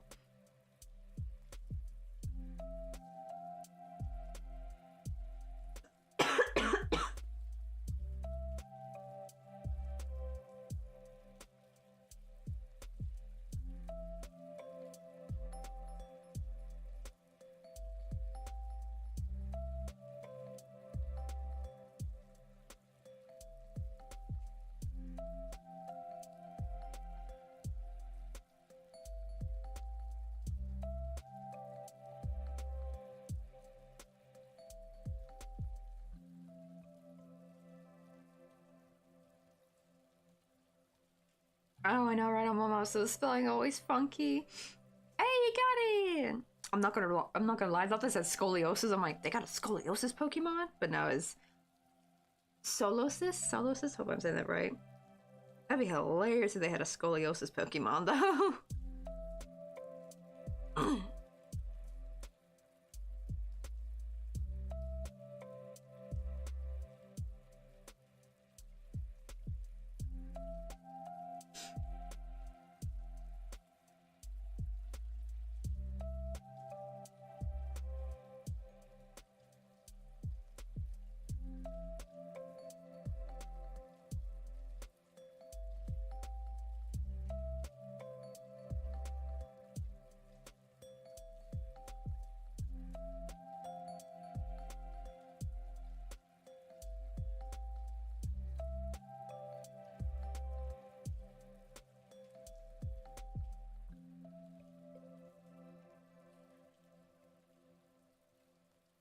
Oh my god, right. It really does, like, when you first glance at it, it really does look like it's saying scoliosis. Right? When you just, like, give it, like, a quick glance. Because like, you don't really see many words spelled like that, right? Except for scoliosis.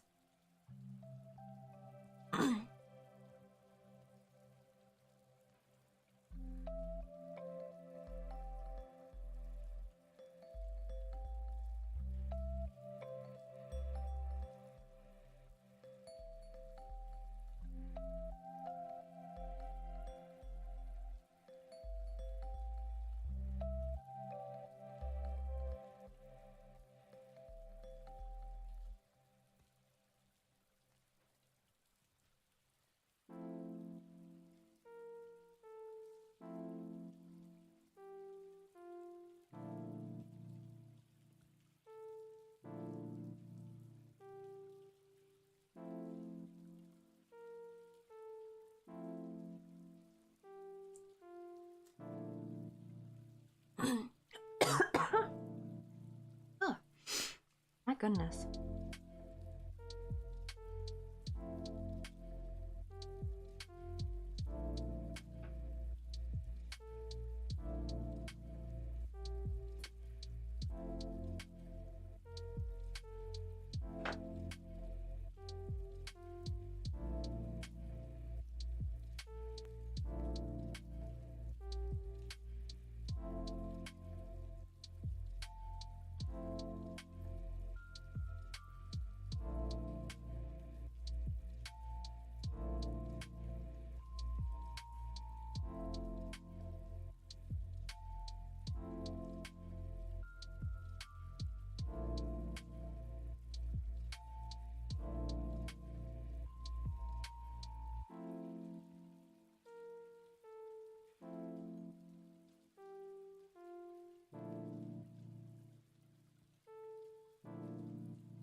I see, oh, it's 9 p.m. for me, and I'm already so dang tired.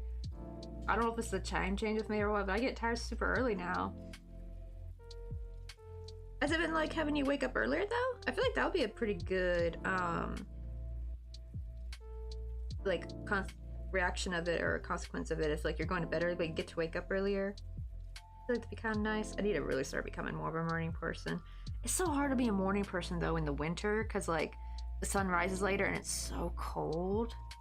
It was much easier being a morning person in the summer because one, it's like literally the sun's coming up at like 4:30 in the morning, and two, it's much warmer and it actually feels pretty good in the morning because you want to get up before it gets too hot, you know.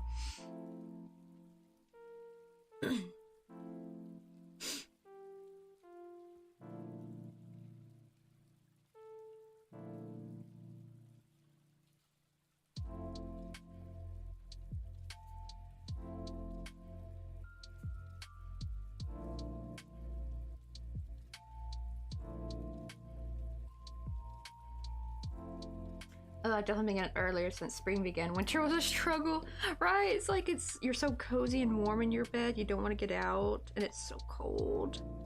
I do have something that helps though. I have like the heating mat for the bed, and maximum will get too hot after a while. So what I'll do is I'll turn it back. I usually keep it on like number 3 is perfect. Like once you turn up maximum, then you like get all warmed up. Then you want to turn it down, or else you're gonna overheat and get all sweaty. I'll turn it down to 3 for the majority of the night. And then in the morning time, like maybe if I wake up like 30 minutes earlier, I'll turn up to maximum, wait for me to get too hot, and that kind of helps me like warm up my blood and stuff. So it's like it actually feels refreshing to get out of bed. That's like my only trick, basically. And that kind of helps. But man, before we got that, it was so hard to get out of bed. Now I just gotta set the alarm like, well, sometimes it helps to be an hour. Like sometimes I'll set an hour before I really need to wake up, and I'll turn that on. And I'll just get too hot and I'm like, I feel so uncomfortable, I need to get out. And the thing is, it'll keep my blood kind of warm, like I'll feel kind of pretty good walking around and stuff, not be cold immediately. Like it'll take a while before I start feeling a little chilly again. I'll make sure to, like, if I get bundled up quick enough, I can stay pretty comfortable for a long time before I need another like hot drink or something to keep me warm. Dang, I got to bed around 6 p.m. because I'm that tired, but also I'm getting up around 6 a.m. too. And I started getting really early, like tired between noon and 3 p.m. But usually by 6, I'm fighting my eyes. I don't know if maybe are you able to like maybe implement like a 30-minute to an hour nap around noon time? That might help you be able to stay awake maybe till like 8 or 7. I mean 8 or 9 maybe. Right, and I thought it was bad with my bed with my 9 p.m. bedtime. I know, right?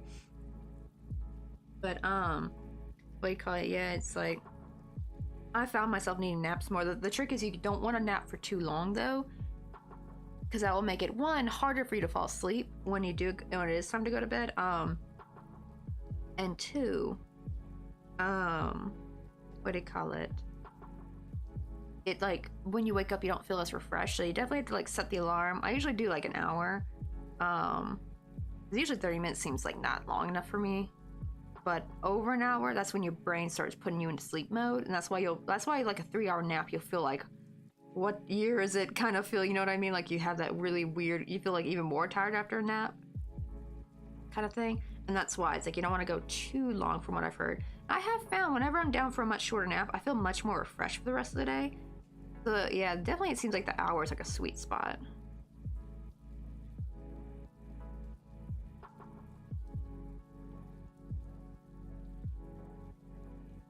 My partner Harry says I'm boring because I go to bed at 9 p.m. but he doesn't have to get up at 6 a.m. like, right? I never get that. I never get when they're like, well, why won't you stay up longer? It's like, because I gotta get up at the crack ass of dawn, my boy. Like, I don't want to go to work on like 3 hours of sleep and no thank you, right? Because you can't forget too, because a lot of times you have to like, it'll take like an hour for you to usually fall asleep, right? So usually that's why you want to go to bed like an hour earlier than you actually need to. Because usually it'll take a bit for you to fall asleep. You want to make sure you get them 8 hours in.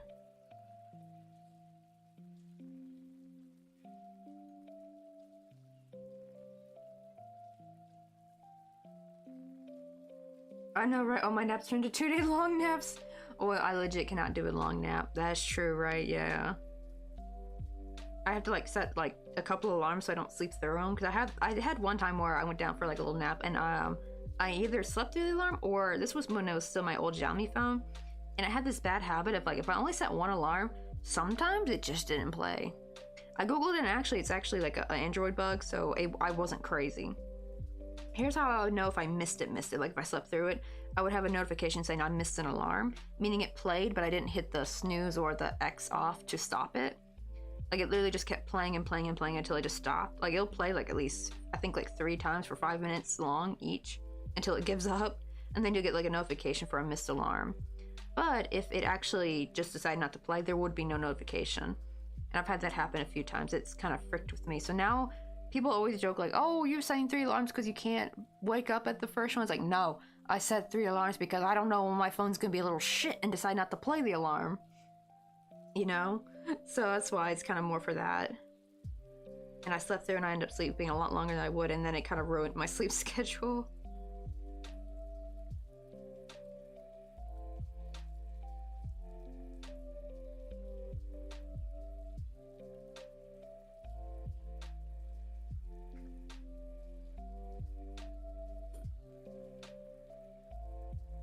There we go. Ooh, this one looks really... I think because this one's like... I noticed I have 2 different versions of mint with this yarn. I don't know if it's because it's a different dye lot, but this one's much more of a vibrant mint, and the other one I have is more of a pale mint. I don't know if you can see the difference between these 2. I'll hold them up together. Like, I think they're the same color. Oh, you can't really tell because of freaking lighting. Maybe if I turn this light off, will that show it? No? What about here? They look the same on the webcam. They literally look the same. What about here? Maybe if I cover. Can you see this one's a little bit more vibrant? It's hard to... You can see it straight up in real life, but it's not showing on camera. But I feel like the white pops out better. It was kind of hard to see on the other mint one I did. That looks way better though.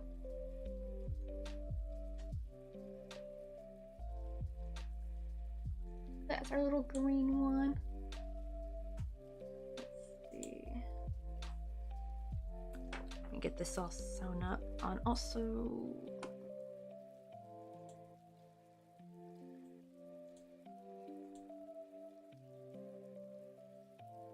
Right, yeah, my alarms last for 10 minutes. It's crazy. I learned that because I used to have my alarm set for me to take my meds at 10 p.m. And I come downstairs with a snack and hear my alarm still going off. Oh my goodness, right? Like, I remember sometimes I'll hear the upstairs people, they have their phone on the ground because a lot of older Korean couples they usually don't have like a bed. They have like these thick mats they roll out every night. Honestly, that's kind of genius because at least then you don't have like stupid bed that you gotta walk around to make up, because I hate having to make up our bed because it's like really close to the wall, so I can't walk to the other side because it's stinking AC units in the way, so I have to crawl in the bed to make it up, and that's just a hassle. But these like things you can like roll up and store away. But the problem is because of that, their phone will be on the floor when they sleep while it's charging, and if they have an alarm going off, I could hear it through the ceiling. I surprisingly almost never hear like, what do you call it, like footsteps and stuff or talking, but I will hear someone's like freaking alarm.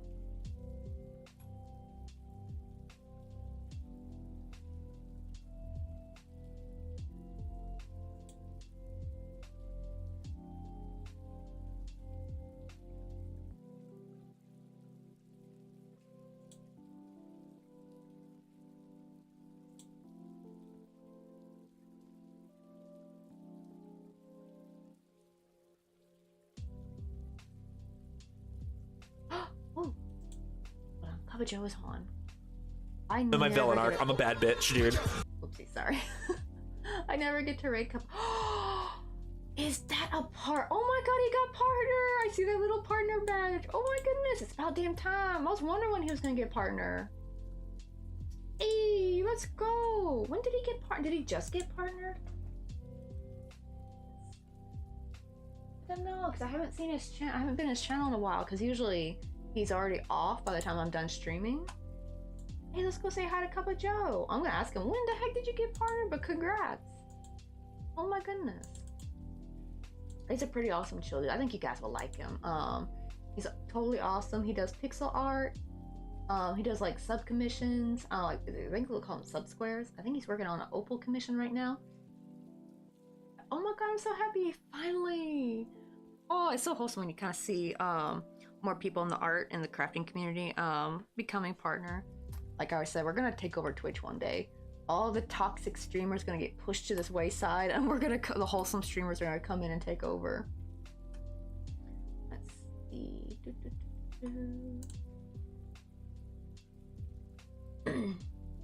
I know, right? Because I was thinking, like, he always has a good viewership. I was wondering why he hadn't gotten partnered yet. I know the problem is, though, sometimes it doesn't have to do, like, you can hit all the points that Twitch says you're supposed to, which is, like, you know, the 75 average viewership, streaming a certain amount of time. They kind of look for things like, you know, how many people are subbing to you, how many biddies. That's why I'm not sure if I'll ever get partnered in a long time. Because even if I reach, you know, the 75 viewership, it still might be a long time before we reach the actual, like, Twitch's, like, secret conditions to be able to get partner, you know what I mean? And here's our regular raid message. Just copy those and let's go say hi to Cup of Joe. It's been a while since I've seen him. But you'll like him, he's really sweet and chill. I know, right? Thankfully they don't let it run for too long. But both here and in another apartment, the people above us, for some reason, they put their phone on the ground. And I'm like, oh my god, put down something, put a pillow there, so it's not vibrating to the damn wall. Let me go ahead and post my raid message early. I don't forget. Sometimes I forget to copy it and I'm like, ah shit. I have it typed out in like a little notepad thingy on my computer, but it's such a scramble for it. Oh, it's about to auto write out. I'll see you guys next week. Bye!